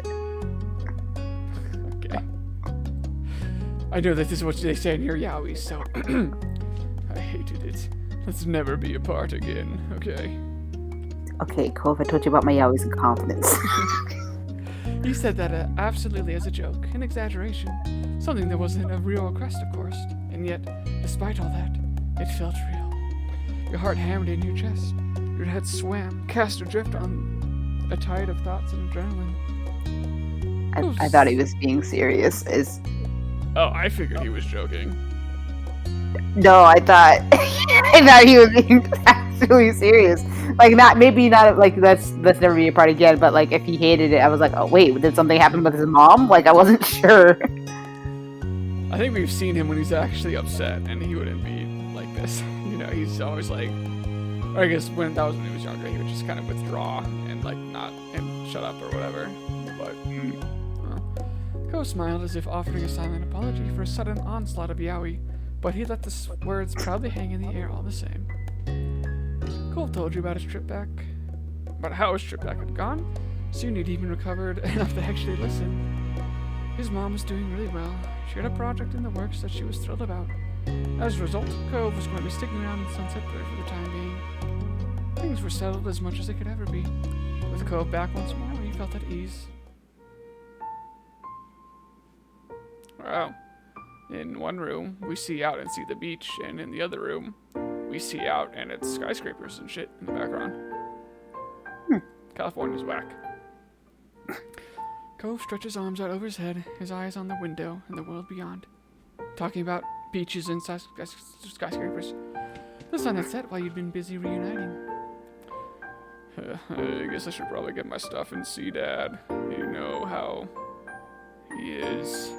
You were watching the house while I was gone, right? Is he alive over there? He glanced over to you with a familiar, expectant look. Wanna come with me so we can have alibis about not being the one who killed him, if he's dead?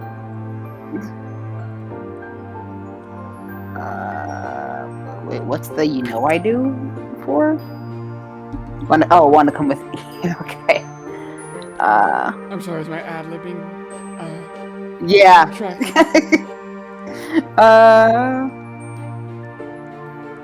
Sure, I can go over for a little while. We did just say how tired we were. Cool. Go began to head to your bedroom door. Aww. piggyback ride. For old time's sake. Ain't that cute? Wait, hold on. It's 15 degrees here. I want to switch on my space heater, I think. One second. Yeesh. Good to know you're a global warmer denier, Diva. It's very good. Yeah. I do love that meme, though, of like science suggesting climate change. It cold outside, like being the response. But that's why it's not, or at least that's what I think. It's like not called global warming anymore. It's just called climate change because it's not things getting warmer. It's just things getting fucked. Oh, is that why it's? I think so. Because I mean, I think in general, it's like it is still hotter or whatever, but it's also like just more erratic weather patterns. So like, I don't know. I could be wrong. I heard it from somewhere who probably heard it from somewhere else who said something or other, but yeah. Usually it's been like 30s for the most part, and that's not all that bad. But today, or rather tomorrow and Monday, we're supposed to be dipping down to like 10 degrees or below, so it's gonna be a little bit chillier. Gotcha. Anyway, piggyback ride was probably just a normal thing. Yeah, I guess so. Cove, you know the drill. Insert the meme of Cove piggyback ride. Yes, dear. It's sad. Let me see. I feel like you don't know what I'm talking about. I do not. Yes, dear meme.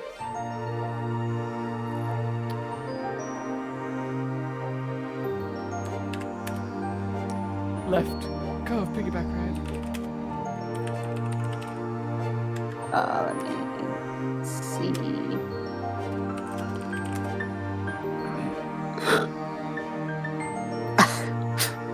Got you.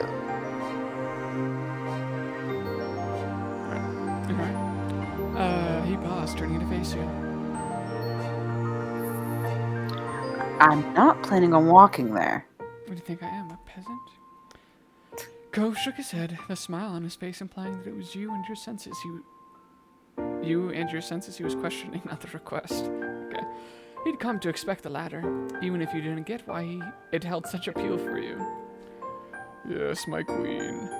He crouched down just enough for you to hop on his back in a practice move. As there wasn't much of a difference in height between you, he didn't need to bend down much at all. And with how often you'd done it, there was no trouble in climbing aboard the Cove Express. I am climbing aboard the Cove Express as well, so I'll tell you what. Cove straightened up with poise, accustomed to balancing someone over his shoulders. Cove carried you down the stairs. You had to duck down a couple of times, the ceiling grazing against your elevated head. Still, you safely reached the ground floor of your house, and Elizabeth didn't notice any of this. The door's gonna be in the way. I can get off here so I can open it up. He bent down to let you slide safely off his back. Seeing things from your usual height was disorienting after getting accustomed to looking down at everything. In all the excitement of Cove's return, you hadn't even remembered the gift you prepared for him when he got back. It would be best to give it to him now before he left your house. After all, the gift was you. Can you wait up here for a little while? I got something for you. Cove's eyes widened as he tried to conceal a smile. He toyed with the collar of his top. What collar? Is it always Is it always called a collar when it doesn't have a collar? That's what I thought. Oh. Then why are they called collared shirts? Like the ones that have the thing. Good question. I thought that was why. I thought it was like the. It doesn't matter. I don't know. Then what else would you call a top that he's wearing? Like the collar of that. I thought it was just like the neck. neck. Collar. That was like the neck or like the hem, or not hem, like the rim. I guess. The headspace, the hole, the top hole. I don't know. Maybe collar makes more sense. Well, maybe neck. Once again, but my there's V-neck. opinion's being denied. This is why I'm not supposed to have those or talk about anything that isn't the game. Because I'm wrong. Really? I mean, you didn't have to do that. You nodded with some eagerness, trying to imagine how he'd react when he actually saw it. The gift you've chosen hadn't been something you could buy? Is this the ribbon thing? I don't know what she... Oh, that's kind of cute callback. Aww. But I also feel like maybe he wouldn't care about that at this point. But I could be wrong. If you bought him something special, it was. Oh, those are also kind of cute. Okay, They're so all this callbacks, is basically. yeah. Oh man. The fruit bouquet, I guess. You didn't need to stray far from Cove to reach the fridge where the present was stored. You pulled the cut fruit bouquet out and returned to Cove to present it, and suddenly the player is hungry. You knew the exact moment he spotted the gift as he broke into laughter, clapping his hands. You waited for him to finish chuckling so he could speak once more. So he's a clapper laugher. Oh, happy summer. Happy summer. Oh, my dad is gonna love this, especially since he never actually. Or no, we got it from him last time. Yeah. He pulled out a skewer. It was a pineapple one, the kind you'd like to eat first. Trust Cove to remember something like that. You accept it gladly.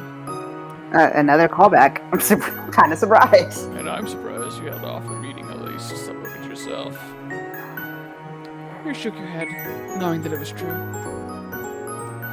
You're really, seriously too nice to me. He smiled back. I don't think there's such a thing as too nice when it comes to you. I do, considering he's breaking into your room. Go brush his Yeah, hand. good point. Welcome back to... Go brushed his hand against the pale ghost of a scar on his arm. He was at a loss for what to do now. The clock ticked away, counting the seconds of silence. Once you had a chance to settle your thoughts, you figured you'd tell Cove the intriguing news. I meant to tell you earlier. I saw Shiloh today. Shiloh. Cove repeated the name, his expression blank. From when we were kids. I would love for this to just take a turn into what were you talking about? And it to be like, did Shiloh ever exist? Did you and Lizzie make him up? Cove pondered for a moment, then snapped his fingers. Oh, he was the freckly boy from that first summer, right? The one who mooed and simped for your sister. One of the many. Yeah. I met a guy named Shiloh. Looked just like the Shiloh we knew, plus however many years. But he didn't remember me and just left. Well, yeah, you weren't the one he cared about. Fair enough. But he would have remembered Liz. Oh, now that's more serious. That's, I don't know. Too bad I missed it, though. You knew it better than I did. That was definitely true. Not only had Cove known Shiloh for a shorter period of time, but he and Shiloh had never quite gotten along. Not that they were enemies either, just kids who were only ever together because of other people they both knew. Kind of like the only reason you ever get invited out is like friends of friends and you feel obligated because, like, they know that you know them, but they don't really know you. So it's like, hey, you want to ask what Shiloh's up to these days? I wonder what Shiloh's up to these days. I don't know. He didn't say much. Imagine not saying much. That was everything you had on the news item, so you moved on to the next big update. Also, you know the mean old neighbors? The one who would always yell at us? He cringed, recalling those particular memories of back in the day. Was not recalling this present, yeah. Was not pleasant even for someone as nostalgic as him. Yeah. One of them finally fucking died. But, no, we're not coming. They didn't rent the condo this summer. Cove's jaw dropped. He didn't blame him. The elderly couple had been an institution for as far back as you could remember, long predating Cove's arrival. It's almost like things are changing. Even now, as a teenager, you found your neck prickling as you walked by their condo, half expecting a scolding for breathing the wrong way in the vicinity of a boomer. It was strange to think of that coming to an end. Wow. Cove blinked, clearly struggling with the idea in the same way you had. I didn't see that coming. People being gone, people coming back. Feels like I've missed a lot. I thought this place was the kind that never changed, but it's been a busy summer already. This Sunset Bird is though like has a lot of Right. I think the summers though are like consistent. Like it's mm-mm. it like the change is consistent, I guess, right? Like the same behaviors of people coming in and out, sort of thing. Gotcha. So like when the regulars stop showing up, and when the people that you once knew like don't know you anymore.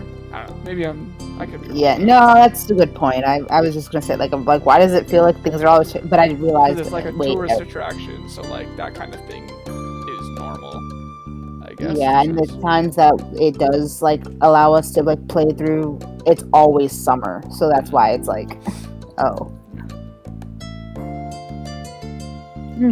Well, you haven't missed the fireflies. They haven't shown up yet. Oh, well, that's something. We better not get left behind. There's still stuff to do. You nodded. As soon as you left your house, Cove bent down to let you climb onto his back for the last part of the journey. It seemed that no sooner had the night begun than it was already at an end, and the dawn of a new day was soon upon you. Well, fuck Mr. Holden, I guess. The next morning, your belly was full of breakfast and you were in a pleasant mood. You hoped the rest of the day followed suit and the game would stop making you hungry. Later, you were meeting up with your friends Cove, Miranda, and Terry to go into town.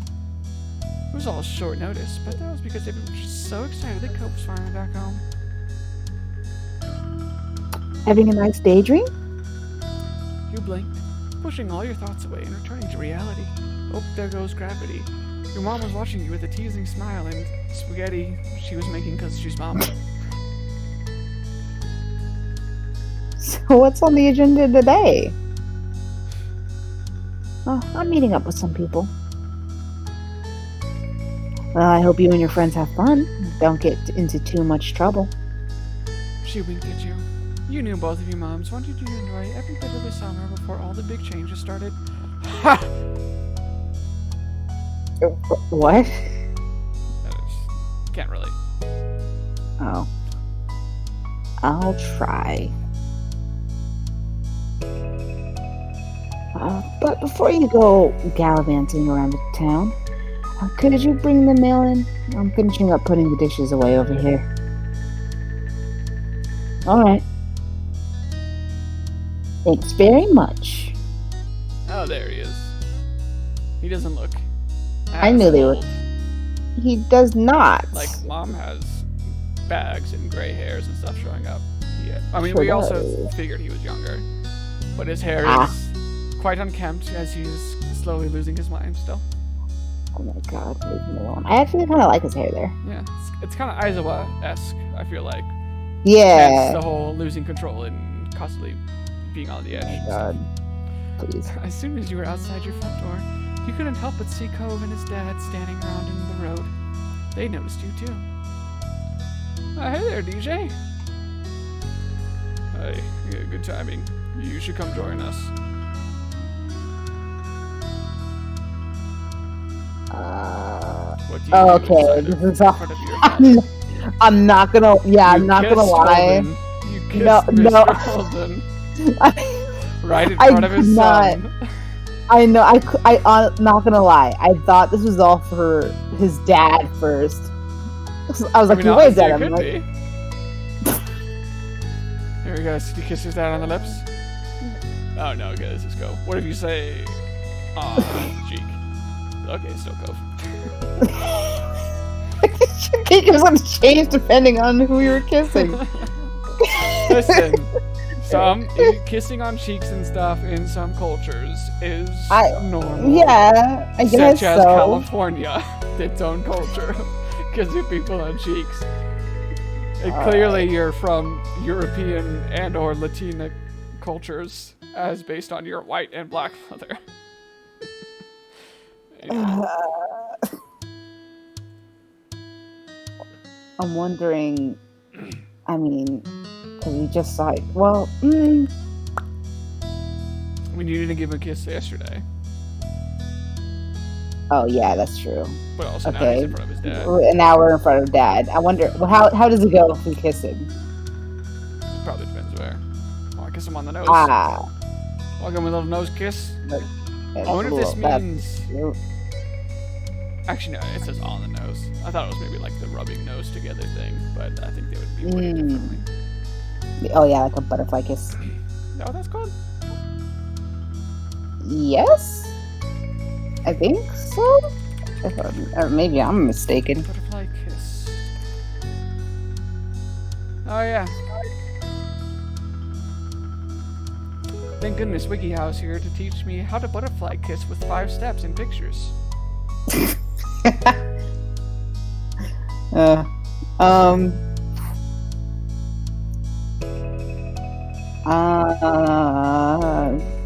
The cheek, I guess that feels normal compared to like if we just kissed him on the forehead or. Hey, some people like foreheads. You never know. This is true. You have to lift up his hair, and then I wonder if we would actually do the. You know what? We're gonna go through all of these. So my curiosity is satisfied. It was a quick pick. You leaned back, Cove let out a small squeak, and you saw how adorably red his face was turning. Mr. Holden said, "Nice." Cove followed your light as shines, rose with an impressive leg. Well, Mr. Holden thought he said anything. Okay. Not a big reaction from his dad there, just a little light teasing. Looking at him affectionately, you leaned in and delicately pressed your lips to his forehead. You held on there for a few moments while you felt your heart drum erratically in your chest. When you leaned back, you figured your face was about as red as his was turning. Cope watched you adoringly. You found that less embarrassing than the cheek? I know. You Mr. Holden said nice. Cope for this rose deafness. Yes, that's the same. On the lips. For a split second, Cove looked at you uncertainly as you stepped closer. You cupped the side of his face with one hand, staring into his eyes, wordlessly asking permission. Blushing, he nodded ever so slightly, and with one sweep across his skin with your thumb, you leaned in, covering his lips with your own. Cove marveled at you when you parted, stars in his eyes. Mr. Holden said nice. Alright. On the So, nose. You the grinned. noogie on the nose? Wait. No, sorry, I went back far. I did the kiss Oh. and then on the nose. You grinned, giving Cove a teasing look as you gazed him. He was confused until you quickly left a kiss on the tip of his nose. He shook his head, trying to shoo away the butterflies he got, and chuckled shyly. Mr. Holden said nice.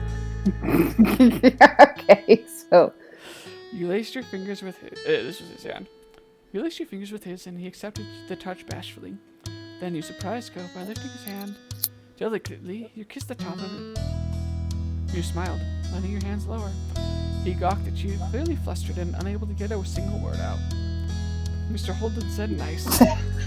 Okay, so obviously It's more about what Cove reacts with. Than Yeah, Dad.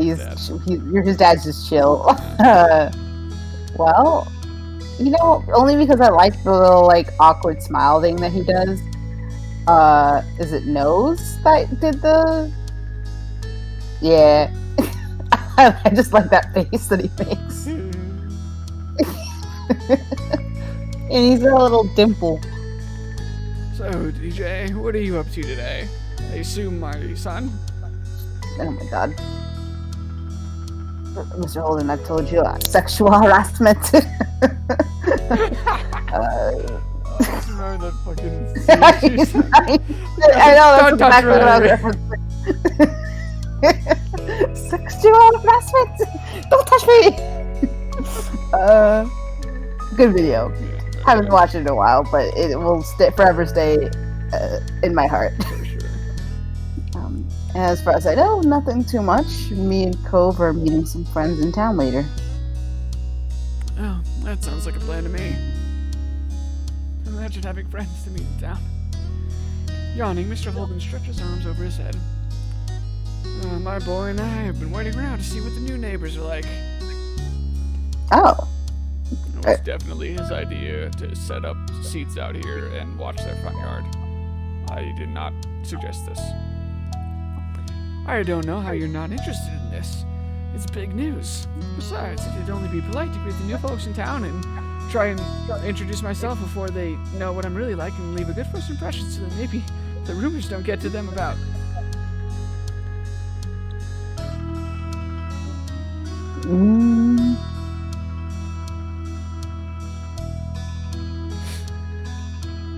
Maybe it'll be a single dad and son.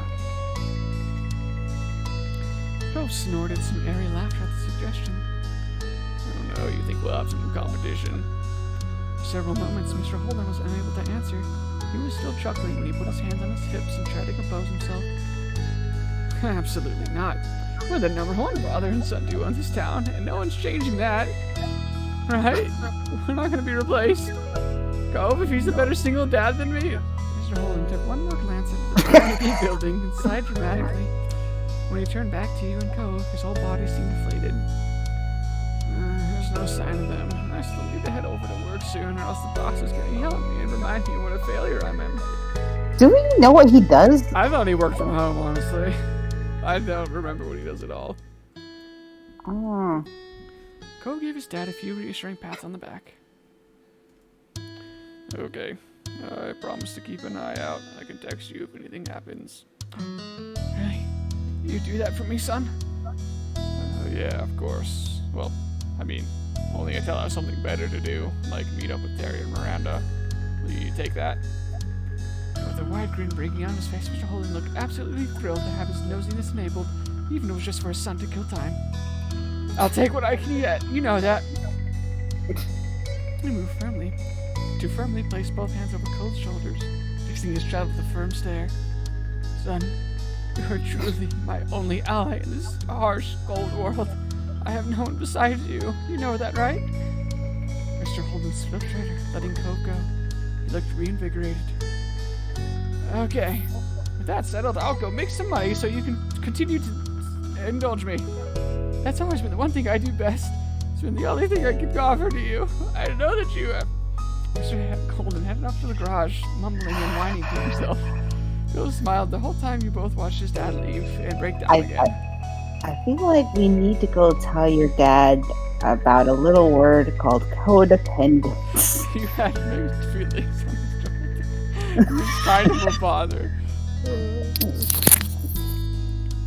He's one of my favorite people. I'm not gonna lie. Even your chaotic characterization of Mr. Holden will not be able to stop me from liking him. Because he's a dad.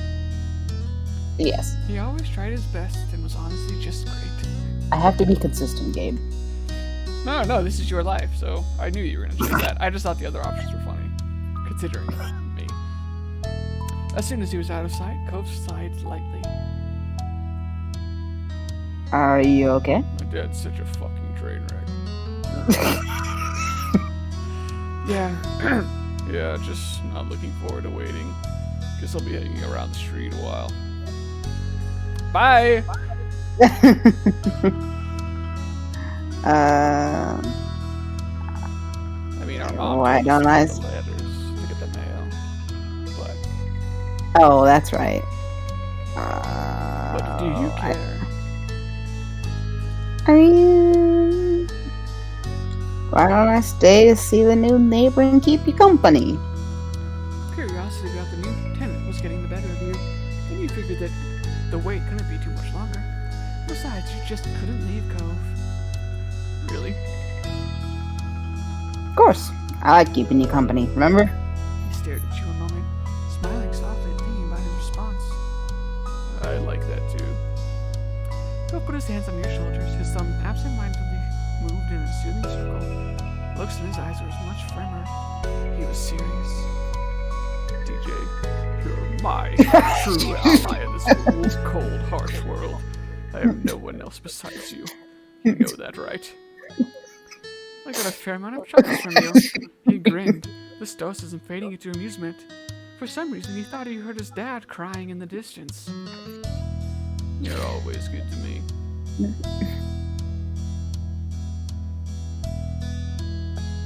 I mean, I can't help myself, I guess. Yeah, well, good then. I don't know what I would do without you. And that thing called codependency. I was about to make the joke again. Like, I think we need to go to see a therapist and learn a little thing called codependence. I am my father's son, after all. This is a problem. The smile on his face reached his eyes and it made you feel electric. And then he let go of you. Cove stepped over to his front porch steps, lazily taking his seat and leaning back on his arms. Our watch begins. Noting an agreement, you joined Cove on the front porch steps. Both sat there in a comfortable familiarity as you settled into the waiting game of the new tenants. The neighborhood was quiet, and you sighed contentedly, closing your eyes and feeling the light breeze. Alright, what if it's Jeremy? You picked. Oh boy. I figured it was going to be another new character, but yours might be more realistic. Another DLC character they could sell you. Eventually, you both perked up at the sound of a car. A taxi followed the noise, turning onto your street. Cove's eyebrows raised with the sight, and he sat up straight on the stoop. This has to be them, right? Yeah, it's gotta be. Now that they were here, you couldn't help but feel just a bit curious. You wonder what kind of person would be living in the neighborhood with the summer. Can you hear me already? You're kind of far away, but it's fine. Damn. The taxi pulled to a stop as expected in front of the new, now empty condo. It was on the same side of the street as your house, a few buildings further up. Without getting to his feet, Cove tried leaning and tilting his head to get into the passenger door as it opened. The single occupant exited the cab. You could feel what Cove was in that moment. After the last renters, the visitor was definitely not what you'd expected. Oh God! Is that Jeremy? No, he's a redhead. Was he? Oh yeah. He was redhead and also freckly. You're right. This dude looks like the fucking. He's the prince of our boys' school or something. He does give off that vibe. No. He reminds me of basically that. But no, I was gonna say that guy. You saw Psyche K, right? Yes. Even the new season. I think he showed up in the new season. Well, was there a really really rich character like that started going to the school? Oh yeah, he looks a lot like him, doesn't he? Yeah. And I'm sure he's gonna be Mr. Moneybags too, or something. I can't tell how old he is, but I guess he's a young man. Has to be close to our own age. He was dressed fully in eclectic black, white, and gray outfit. His eclectic black, white, and gray hair side swooping matched the scheme. The only other pop of color was from something that couldn't easily be fashioned into submission. A pair of dark brown eyes, which he caught when he looked over at his audience. You want to do him? Sure. I gotta do a Mr. Rich Moneybags guy. So British. When in doubt, yeah. Go British. In doubt, want to be a pompous ass smug character? Do the Brits. Be British. But only my British accent is not the best. But it's a good thing that Joseph's not here. He's even got like rings on his fingers. I'm just now seeing. Okay. Hello, folks, and who might you be? We're the American neighbors. The smile already prominent. Oh God. The smile already prominent on his face curled further. It was cocky, and I didn't like it. But you didn't get the expression it meant something adverse. Hallelujah. You and Cove shared a familiar look with one another, bewildered even further. You didn't think that was a British expression. The color-coordinated man left it there. However, with a firm click, he shut the door of his ride. Then he turned his back to you to retrieve a large, unsurprisingly black suitcase out of the trunk. Continuing on with his own business, he strolled forward and lightly tapped the driver's side window with his knuckles, asking for them to roll it down. When it opened, he leaned in and rested his arm on the edge. He assumed he was thanking the driver for getting him there, considering he slipped him a tip during the brief chat. They shook hands, and then he pushed himself up and away from the taxi with both arms, giving the driver room to leave. The taxi pulled away, rolling carefully down the road and out of sight around a corner. The new renter had officially arrived. I don't like it. He could be nice. He could spend some of that money on us. Spent some of his money on not having jeans with holes in them. I didn't even see that. He left his suitcase on the ground, out of the way of the street, and sauntered over your way with the confidence of someone who had been invited to join. I mean, if we were openly staring at him, Maybe it's less awkward to just introduce yourself. Cove finally stood up to greet this person. You followed suit. That sounds British. I'm Baxter Ward. It's excellent to meet you, neighbors. You were standing on the side he was approaching from. When Baxter got close enough, he offered his hand to you first.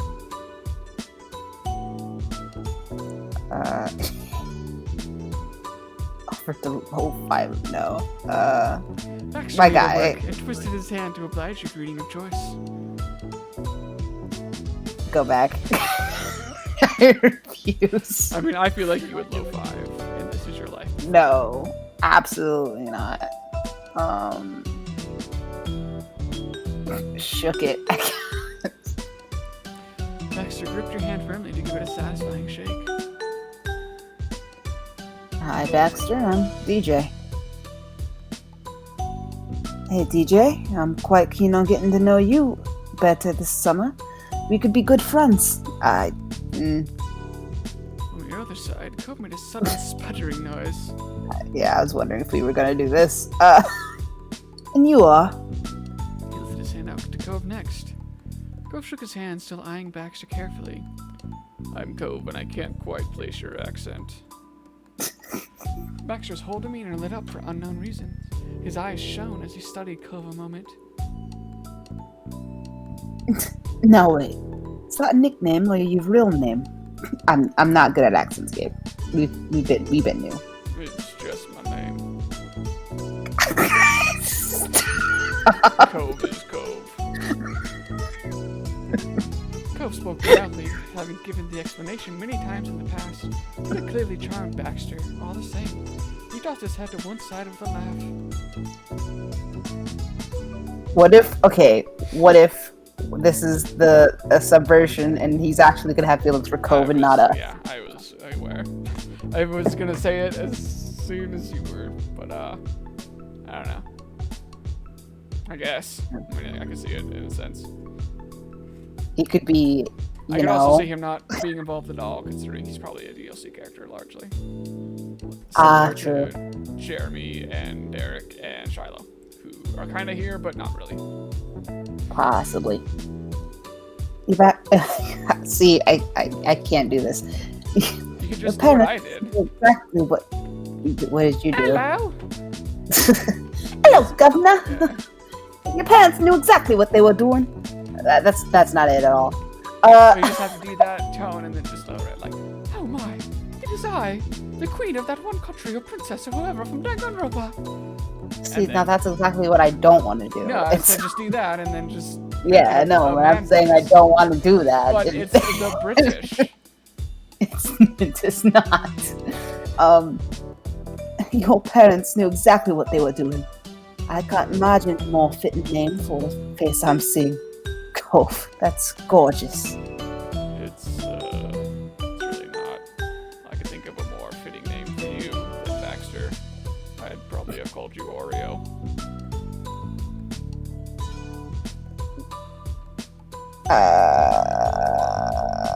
Oreo is very fitting. God, I'm hungry. God, me too. I want Oreos. I haven't had Oreos in so long. I do not need them, but God, why did I have to do that to myself? Anyway, he's taken. I do kind of want to do that just to see what happens. Yeah. I knew it. He seems like I mean, he could be gay, but he seems like the bisexual, sleep with anyone kind of energy. True this. If he has a pulse, he's down, sort of thing.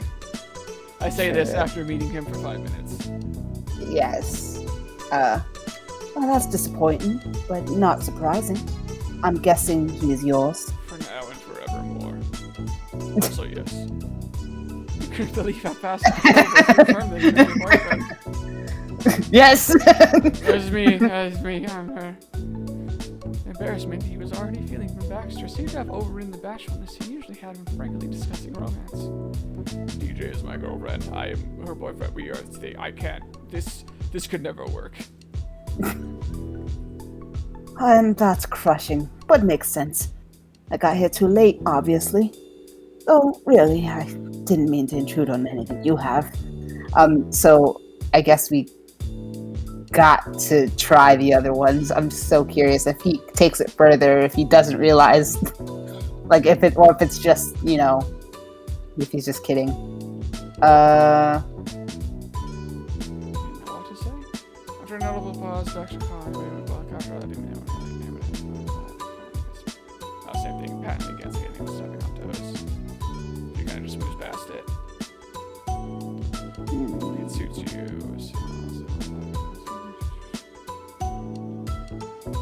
Yeah, so it seems like it kind of backs off, actually. It seems like we're uncomfortable. Maybe this one. Apparently I did that was my intention. Yeah, okay. Well, it seems like the most natural somehow. Like, it doesn't seem like it gets too awkward. You read that one. I'm patently against stepping on anyone's toes.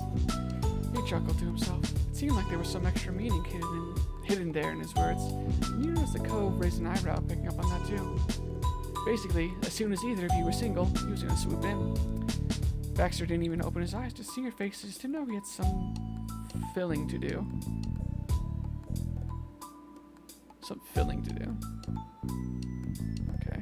He stood up straighter, striking a slight pose with a position on his feet. I'm a ballroom dancer. Yeah, I'm a ballroom dancer. Hence the phrasing. I don't know much about dancing, but that's pretty cool.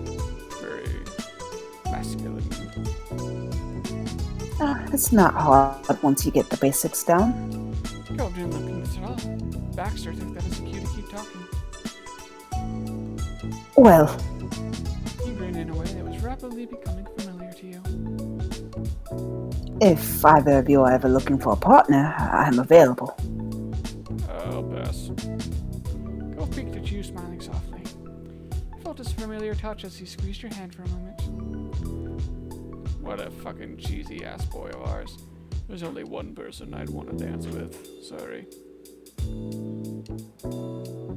My, what a fucking cheesy boyfriend you are. I could accept that. I'd rather not. Oh my god. How heartless.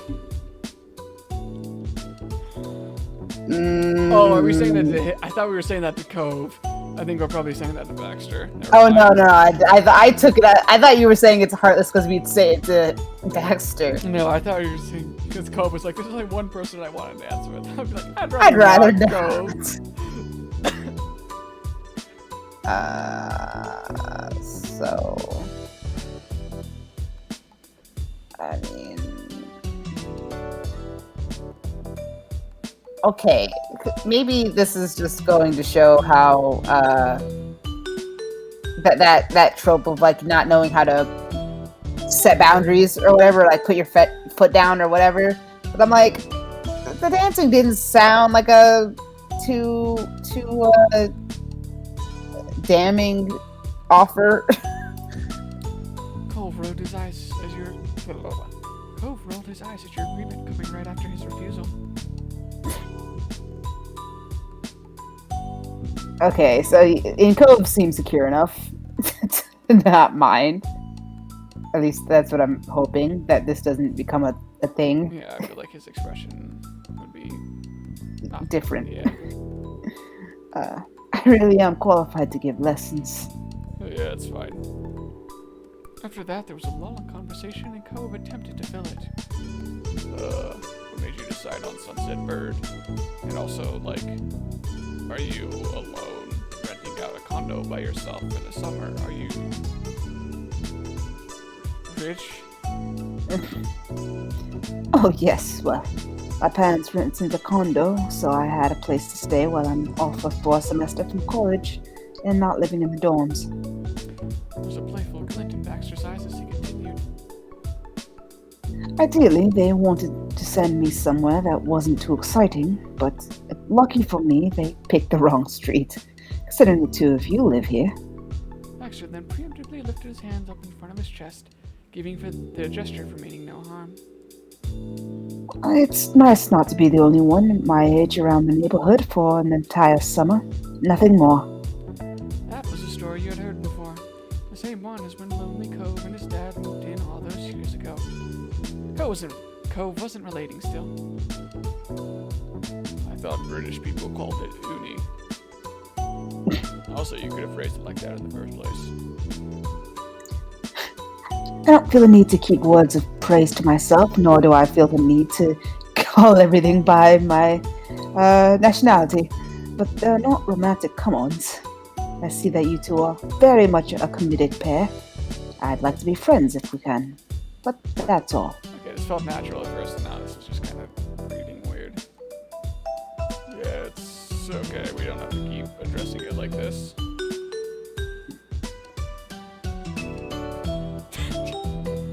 You probably annoy a lot of people. I feel seen. It doesn't. I mean, you're right. It does kind of feel weird for it to keep just like it's gonna be an issue, definitely. But like, I feel like if we just go seriously, it doesn't bother. Like, we're not that. Now we assume. I don't assume every word out of his mouth is a "come on" now. So, like, it doesn't bother me. Glad we're working things out. There was nothing to. Okay. Yeah, I know, this is kind of awkward. Shifting his weight to his other foot, Baxter tried to move forward. So, which condo is yours? How long have you been living together? Oh, no. I know it's probably different in Great Britain, but we're kind of young here for that. Cove sputtered again, and unintentionally a laugh escaped you. We're both your neighbors, but we live in different houses with our parents. As a second nature, the two of you pointed to your homes, the buildings directly across the street from each other. Baxter raised his eyebrows at that, never before seeing childhood friends working out. Your name. It's like, oh my god, you're my favorite rom-com come to life. You're not roommates, but neighbors? Your neighbors who started dating. What a couple of lovebirds. You're the backbone of romantic society. Honestly, I hope you never break up.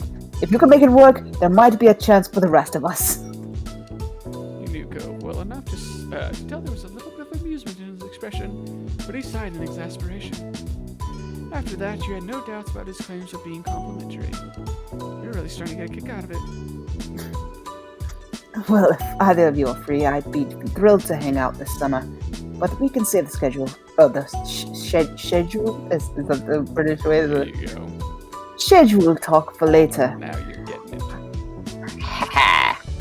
I should get my things inside. Toodaloo. He gave a small nod of the head and Oh. flashed you a dazzle. What?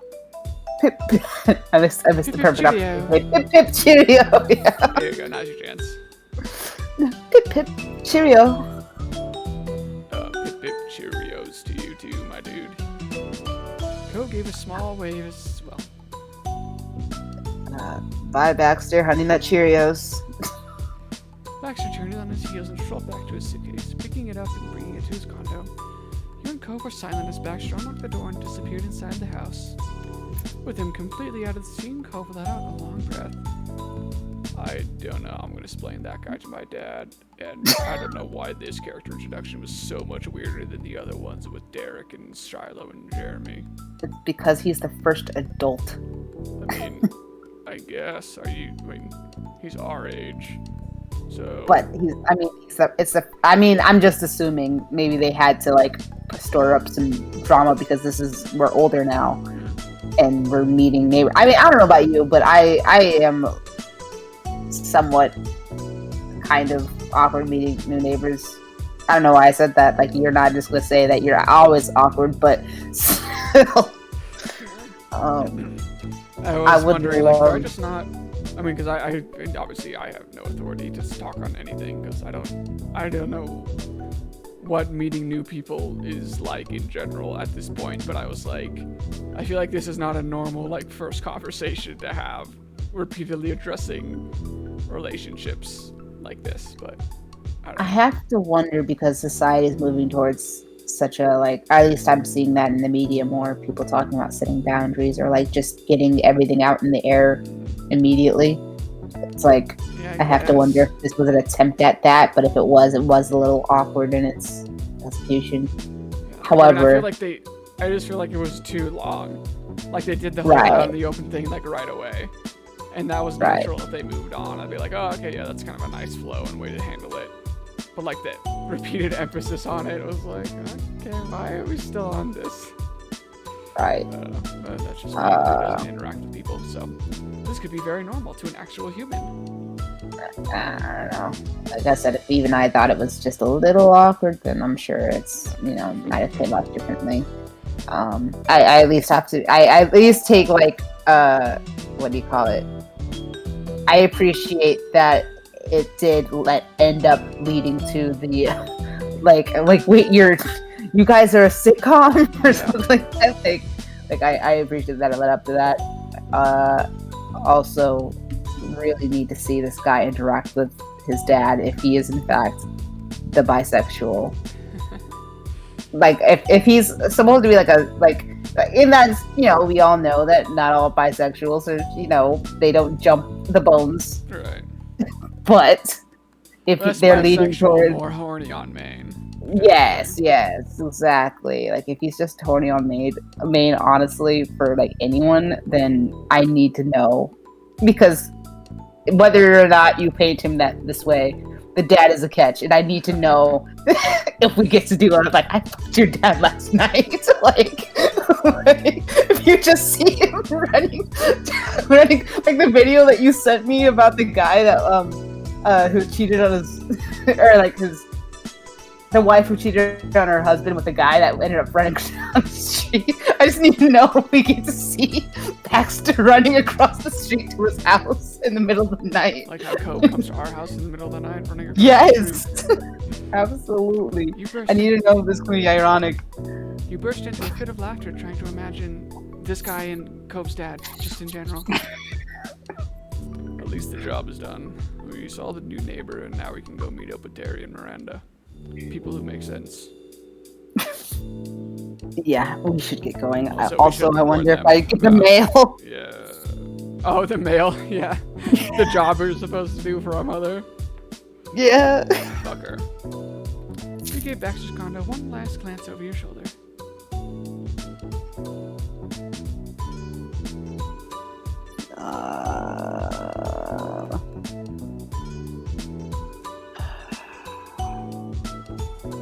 I mean, other than the, slight awkwardness of the conversation in general, like, he's charming, I guess. Like, Yeah, he comes hasn't. across as being genuine, having good intentions, despite me still not liking him because I don't like anybody.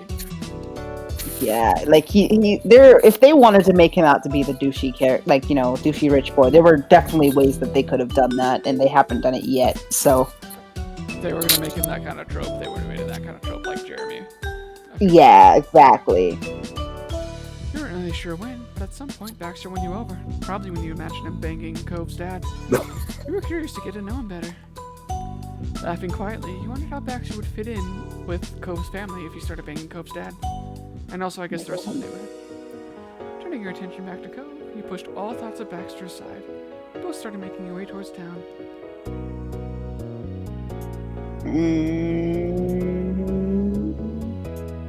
His arm? Smiling at him, you hooked your arm around his. Cove homed happily in response. A little while later, you and Cove reached the main street in town. All of a sudden, you stopped walking. What's wrong? I think I heard my phone. DJ, where the fuck's the mail? You dug out your phone and looked at it with a satisfied grin. There was a new message. You opened the new text from Miranda, and all you saw was, I can see you. I love doing that. Immediately from where you stood, you started swiveling your head around. You couldn't spot Miranda anywhere, but she did send you some more messages.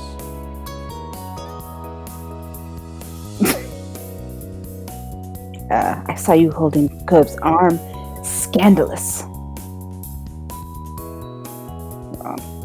Really, Randy? Never heard of Rand get the nickname for Miranda. That's new, yeah. I don't mind it. Oh, we can select. I thought you sent all of these to her. Me too. Which one do you want to select? Dot. The message was sent, and you were back to looking around, scanning for any sign of movement and familiar faces, but they were still invisible.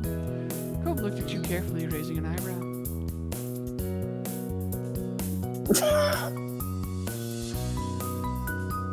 Just shout, and it would be like a repeat of what happened earlier with freaking Shiloh. what's her face? Elizabeth. Yeah, well, yeah. Cove jumped a bit at your sudden outburst. He raised an eyebrow and looked at you carefully.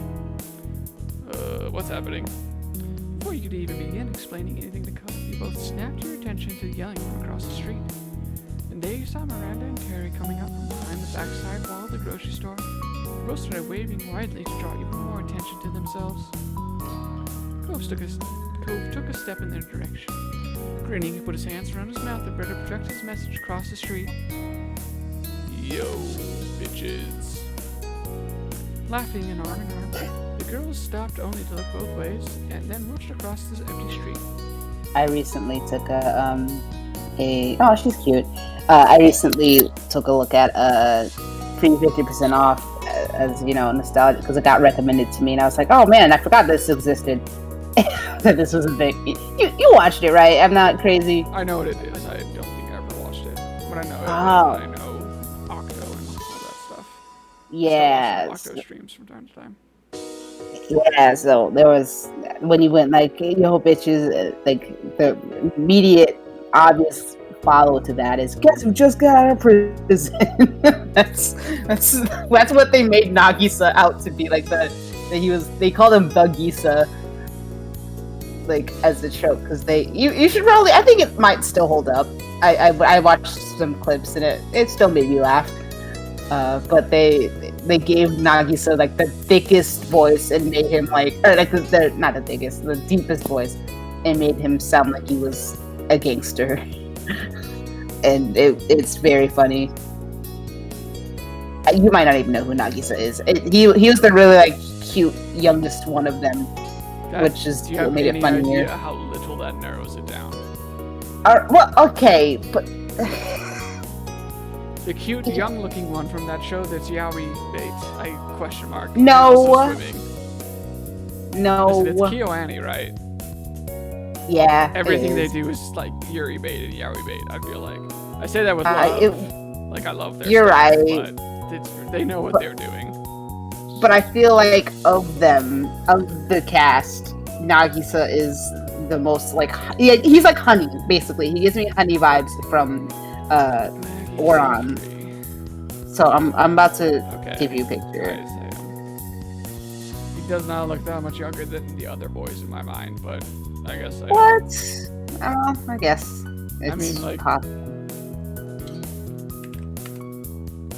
Anyway, I guess there's certain frames where he looks like really cute and young, but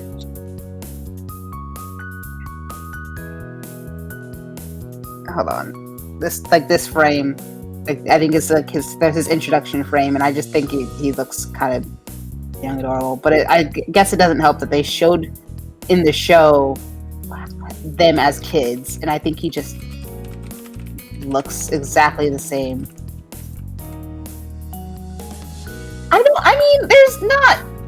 I'm just saying, it's not necessarily that they look exactly the same. I'm saying that, like, comparatively.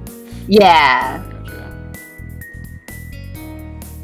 He looks like a soft boy, but yeah. Yeah, and so it's the fact that he looks like such a soft boy, and yet they gave him, like, imagine if you're, yo, bitch, just get him this kind of person.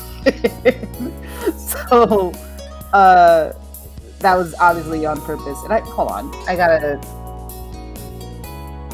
If you gotta do something, I'm gonna go pee for the 5th time. Going, because it is past midnight here, and I do gotta be up, but I'm trying to. Yeah, it's hard to get. If it doesn't end after like this date, we can just call it. I feel like maybe it'll end after this day with the girls and our boy, but if it doesn't, then we can just call it. Sounds good. I will voice Miranda then. Hi, I hope you weren't waiting too long.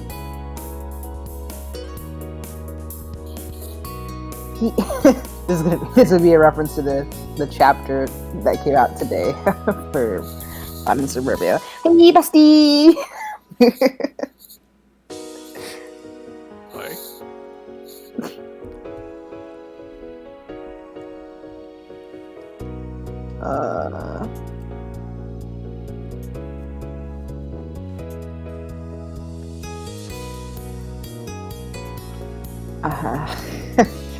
A jaywalking comment does sound like me. I was going to say that as well, but I was like, she was just gonna get mad at me again if I call her out like this. I'm glad you're able to admit this one. It's not my fault, alright? My mom was a detention officer. She always talked about jaywalking. Even if it was an open road in a small town, it was still illegal. They took matching tones with an apologetic lilt. Lilt, yeah, that is a word I know. That's another word. I mean, Google it while you voice. Sorry, DJ. I need to make one of them country, or else I will end up doing the same voice for both of them. Me too, sorry. Alright, but you shouldn't do it again. From this moment forward, we'll use the crosswalk. Cross our hearts. Terry then closed the distance between her and Cove and crushed him in a painfully tight hug.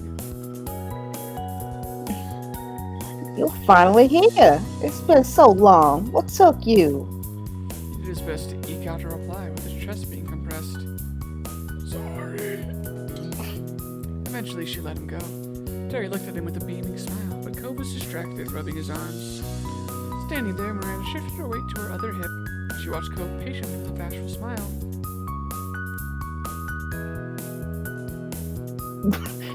Me doing, I literally had the meme with the all the equations floating around my head as I was trying to figure out does she just have a crush on him or what's happening here?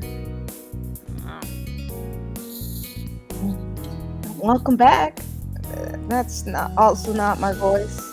Welcome back. Oh my god, she must have a crush on him. She's so consistent.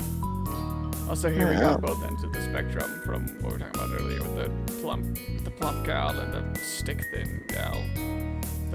Well, I guess actually no, because you were talking about tiny, and she's shorter and she's taller, so I guess it doesn't quite work. Anyway, thanks. It finally felt official. Everyone was together in one place. From here, you weren't sure how often you would have another afternoon like this again. They didn't either. Cove. Why do you look like you want to hurt me? Terry poked Cove square in the chest. She does. You're gonna have to get me your schedule by this time yesterday. Well, that's not really possible, Terry, but I suppose they don't teach you that out in the country. So far, work hasn't said anything, but I can tell you I'm busy with Orca activities. You know, the Ocean Restoration California affiliation, Orca. When Cove was in his part-time job, but pursuing his athletic academic interests, he volunteered for Orca. The group focused on cleaning up beaches and removing pollution from the ocean. Cove always loved the sea. It didn't surprise you one bit when he started getting involved with them.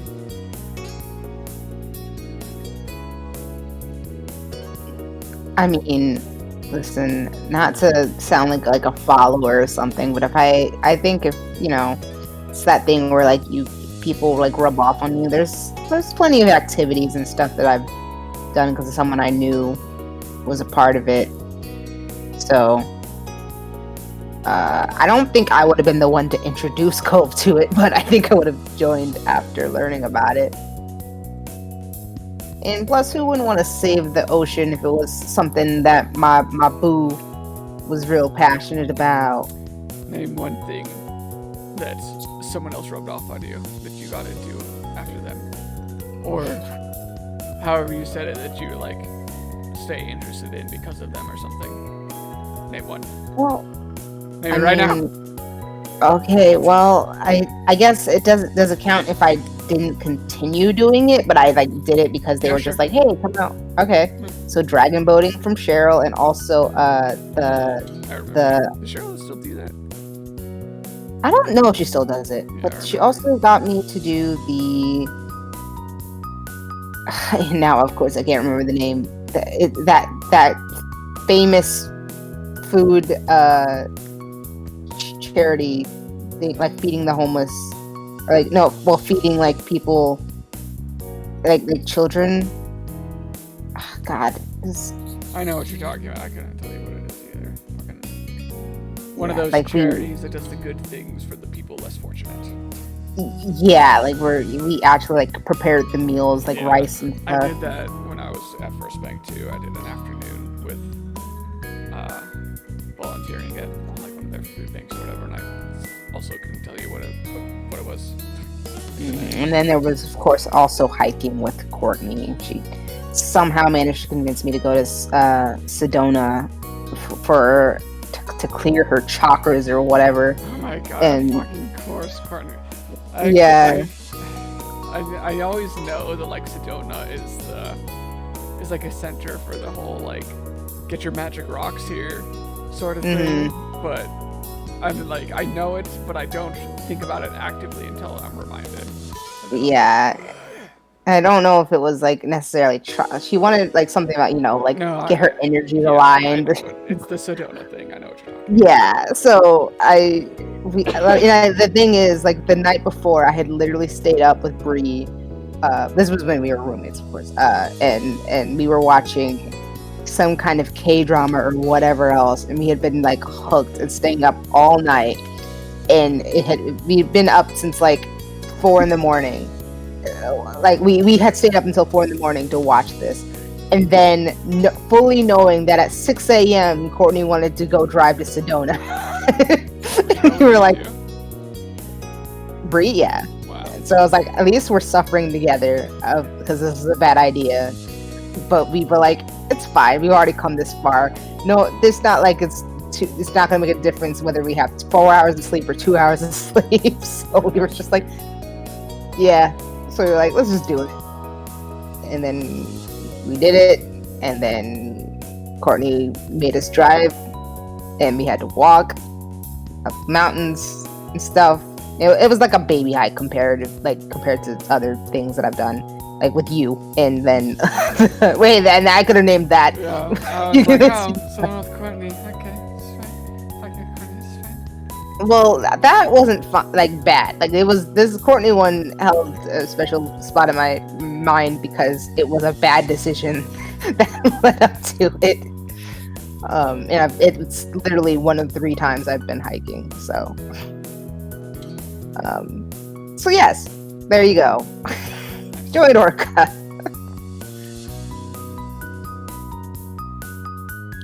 Their big smash event for the year is coming right up, isn't it? Yeah, there's not that much more to do before then, but I'm kind of looking forward to the fundraising push. I love taking other people's money. Hopefully we can pull it off. If anyone can do it, it's you two. And even if it goes really bad, it'll still look good on a college application at least. That's the spirit. Yeah, that's true. I just kind of do it because I like the ocean and care about the environment, but sure. Who cares? Hey, guess what else? We don't have to stand here and say stuff. Let's go. I would like a meal now. I need to take a picture of Terry in order to show Aaron, because I think this is exactly Aaron. Breaking up code not in agreement. Yes. I just snapshot it and put it in the server. Oh, sure, you can do that. I'm just gonna. It's not good. My screenshotting skills aren't as good as yours. So you think this person looks like Aaron, or is actually Aaron? Okay. I don't think Aaron acts too much like her. Well, no, I mean, Aaron's pretty chill. So.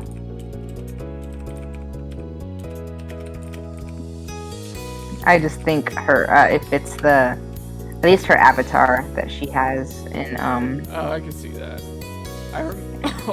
Ouch. I remember Erin as having not this dark of skin, but darker hair. So, but I also haven't seen her in many years.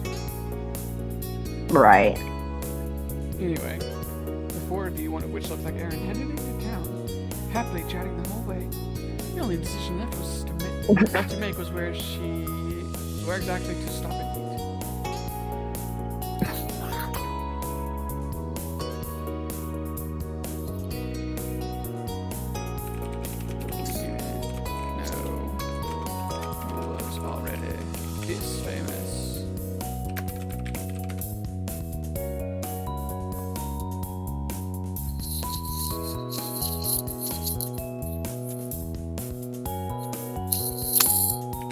I guarantee this is something she would wear. Like, I think I've seen her wear something similar to this. I'll take your word for it.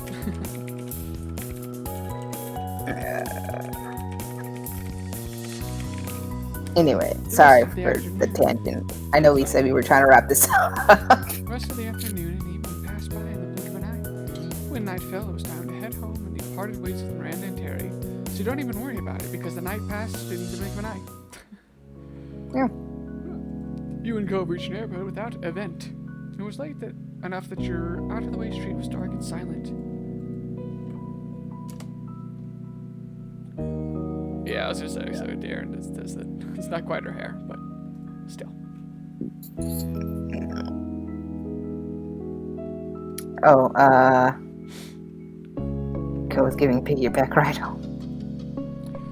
It was a long day out and about. You appreciated that you could rely on him to make things more comfortable for you like a good man should. You tightened your grip on Cove and turned your head ever so slightly, peering at his face out of the corner of your eyes. I wondered why he felt so distant to you. It was out of character. For a while, Cove silently stared ahead and left you alone with your own thoughts. It wouldn't surprise you when you did hear his voice all of a sudden. He still wouldn't look at you. It feels weird coming back to the neighborhood and trying to get into things like they're the same. And they're not. They've changed. They're still changing. It's like that one stupid player was trying to say earlier, but he couldn't because he doesn't have words. Your mouth felt uncomfortably dry all of a sudden. You also thought that player was stupid. It was true. The things that kept people you knew together were starting to disappear. Each person had to make their own priorities and their own path now than it was to for them. Alright. This is the Mr. Holden projecting. You're still settling that for yourself. You wanted a baseball team. What? It's the meme from hi Aaron. This is happy to see you, but also your character is gone, and also we're trying to wrap up soon. So sorry in advance for that. Your character made a very brief appearance. Bruh. Yeah. I'll try to let you know if she comes back. Alright. I'll take you guys. Catch you later. Bye. Bye. I don't know if we.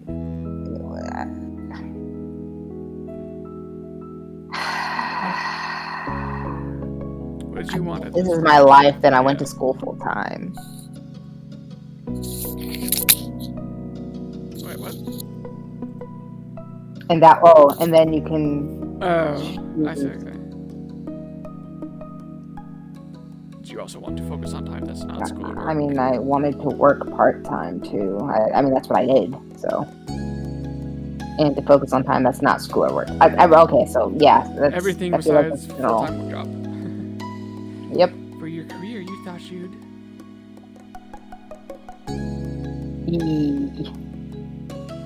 find a company to work at, I guess. Kind of done all of these, haven't you?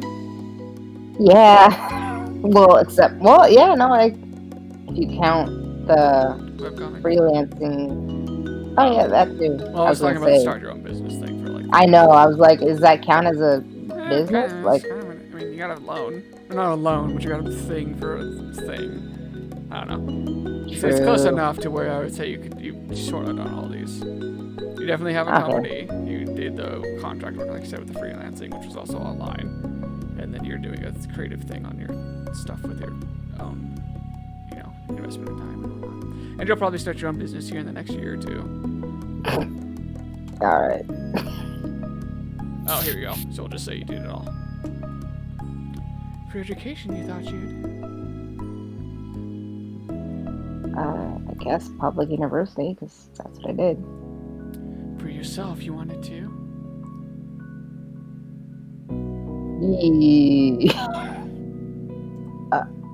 Okay, both. Fine. Tifa trying to work on self-improvement? You didn't start doing that until this year. No, I tried. I just wasn't good at improving. And for that, you wanted to? Oh. Well. This is what you wanted to do at this time. I know that you are Miss Travel World now, but I at the know. time, I'm what trying did to think. want? Well, went to a different part of the state. And it'll be happening so soon.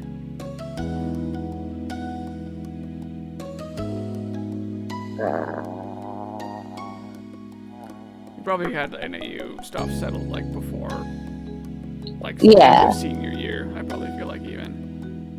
Yeah, definitely. Had already applied. You've probably been open about it, your situation. I guess so. Well, only because everyone asked. So, I'd been open because people forced me open. yeah. Now you wonder what Cove had in mind. You'd heard him consider some things for his future, but it was never anything that would have counted as a real plan. Cove stopped in the middle of the street. He sighed and put you down. You were both outside of your houses. Cove looked at the ground for a moment. His mouth trembled, trying to settle on the right words to say. So, you're planning on doing self-improvement and stuff in another part of California. You kind of chose too many options. My dialogue tree can't fit it all into one quote. Yeah. Cove closed his eyes and nodded while he composed his thoughts. He looked at you when he lifted his head. I decided on something. Well, kind of.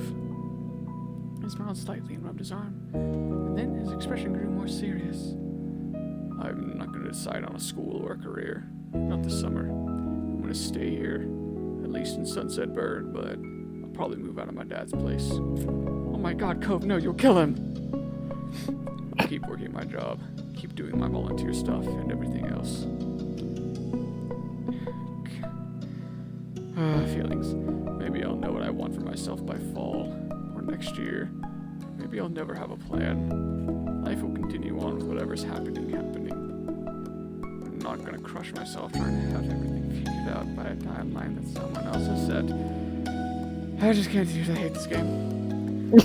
His brow furrowed and his tone was tense. It was clear how much expectations were weighing on him and how much I want to kill myself. Okay. I know that's not very exciting, but it's the best I can do right now. He laughed self-derisively? Yeah, I also know that word. But with the way his face looked, you thought he actually wanted to cry. Oh, he is like his dad after all. Derisively. I think I've heard this one. In a manner expressing contempt or ridicule. Derisive. Huh.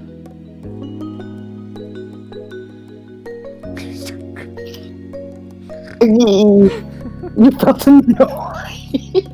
Imagine. Oh my god, Cove, I don't care that you're like happy that you don't need to figure stuff out. I need to figure stuff out. So thanks for rubbing it in, you dick. I'm about to make the joke like I'm about to, you know what I mean? like I'm about to say it.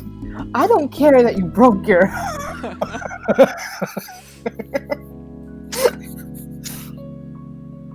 So anyway, you Damn. started crying.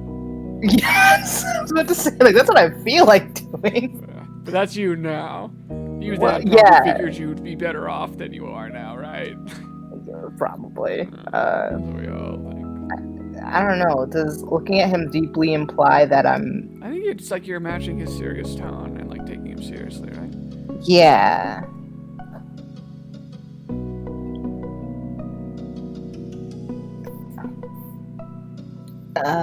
Man. Your plan sounds very you. I was gonna say, this is kind of that's what I was thinking. Nothing about his plan surprised you. Honestly, you felt like you should have seen it coming, but regardless, you had to support him every step of the way like a good partner should. He exhaled, releasing some tension in his shoulders. Thanks, for hearing me out on this. You knew him well enough to know that Cove wasn't feeling completely better about the way things were. No matter what's happening, I just want you to know that you won't ever lose me. I won't really be gone. I'll still be there for you the best I can, whether it's long distance or whatever else. Even though you'll probably have better things to do in that part of California they call Georgia, I'll still be here. The best I can be. Waiting. Cove's whole expression softened. His lips pulled into an affectionate smile, even though he was clearly on the verge of tears. Eva, you deserve to have everything you want in life. It's not my name, it's DJ here. How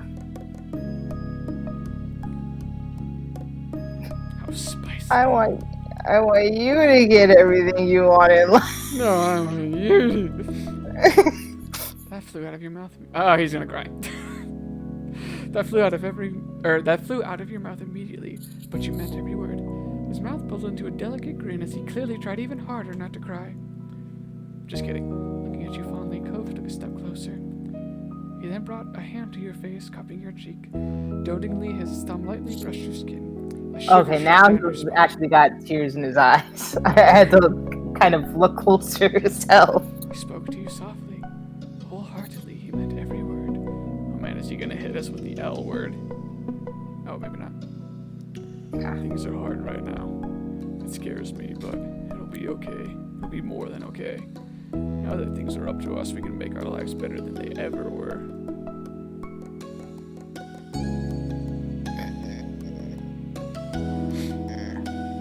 I mean, which part do we believe about? Like that things are gonna be fine, or that we can make our lives better than they ever were? Because I believe we're never gonna like really lose him. But I mean, better lives in this economy, Cove? I know. In this political climate and global situation. Part of me, I was like. But were you a doomer already at this age? No, not entirely. I believe him. The world hasn't beat me down yet. This was before. I mean, at least before COVID. Like Ukraine and shit, and all the constant edge of like world wars or whatever. I'm actually should not entertain this line of thought. No matter how daunting the future could be, he was right. You would be okay. Everything's gonna be fine. Deeply, you met Cove's gaze. You nodded. At that, his expression morphed into a careful confidence. Clearly, he was struggling with this topic. No, me! And you wondered what else might be on his mind. This was a start, I think. But it's not over, is it?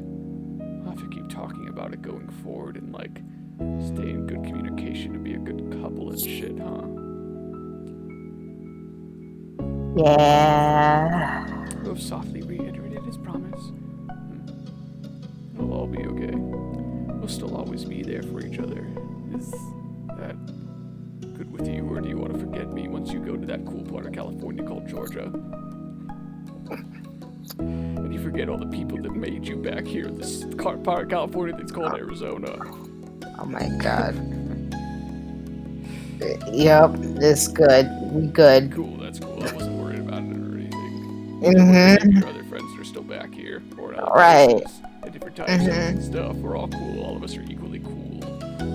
Cool. I'll see you tomorrow, teacher. Bye.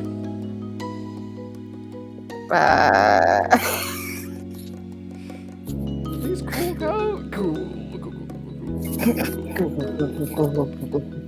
He pulled you into an unexpected hug and knocked the breath out of you. Yet couldn't have been more reassuring. A more reassuring feeling. I can read. You returned his embrace and stayed that way for as long as you could. I probably won't call him a innuendo this time. You know. You I found don't believe you. Fine as that go, giving you another smile. The ghost started walking away, but you remained there, frozen in the middle of the street. You watched him and wondered, how many times will he be able to say that he'll see you tomorrow? You hoped for countless Alright. more times. Finally, you turned towards your house. You vowed to yourself that you would make the most of every moment you had this summer. Little did you know, you never saw Cove again. I think you can do a charity, or a hang, or late night talks, or you could learn to draw. Well, we can't do this one clearly, so you have to do both of these four.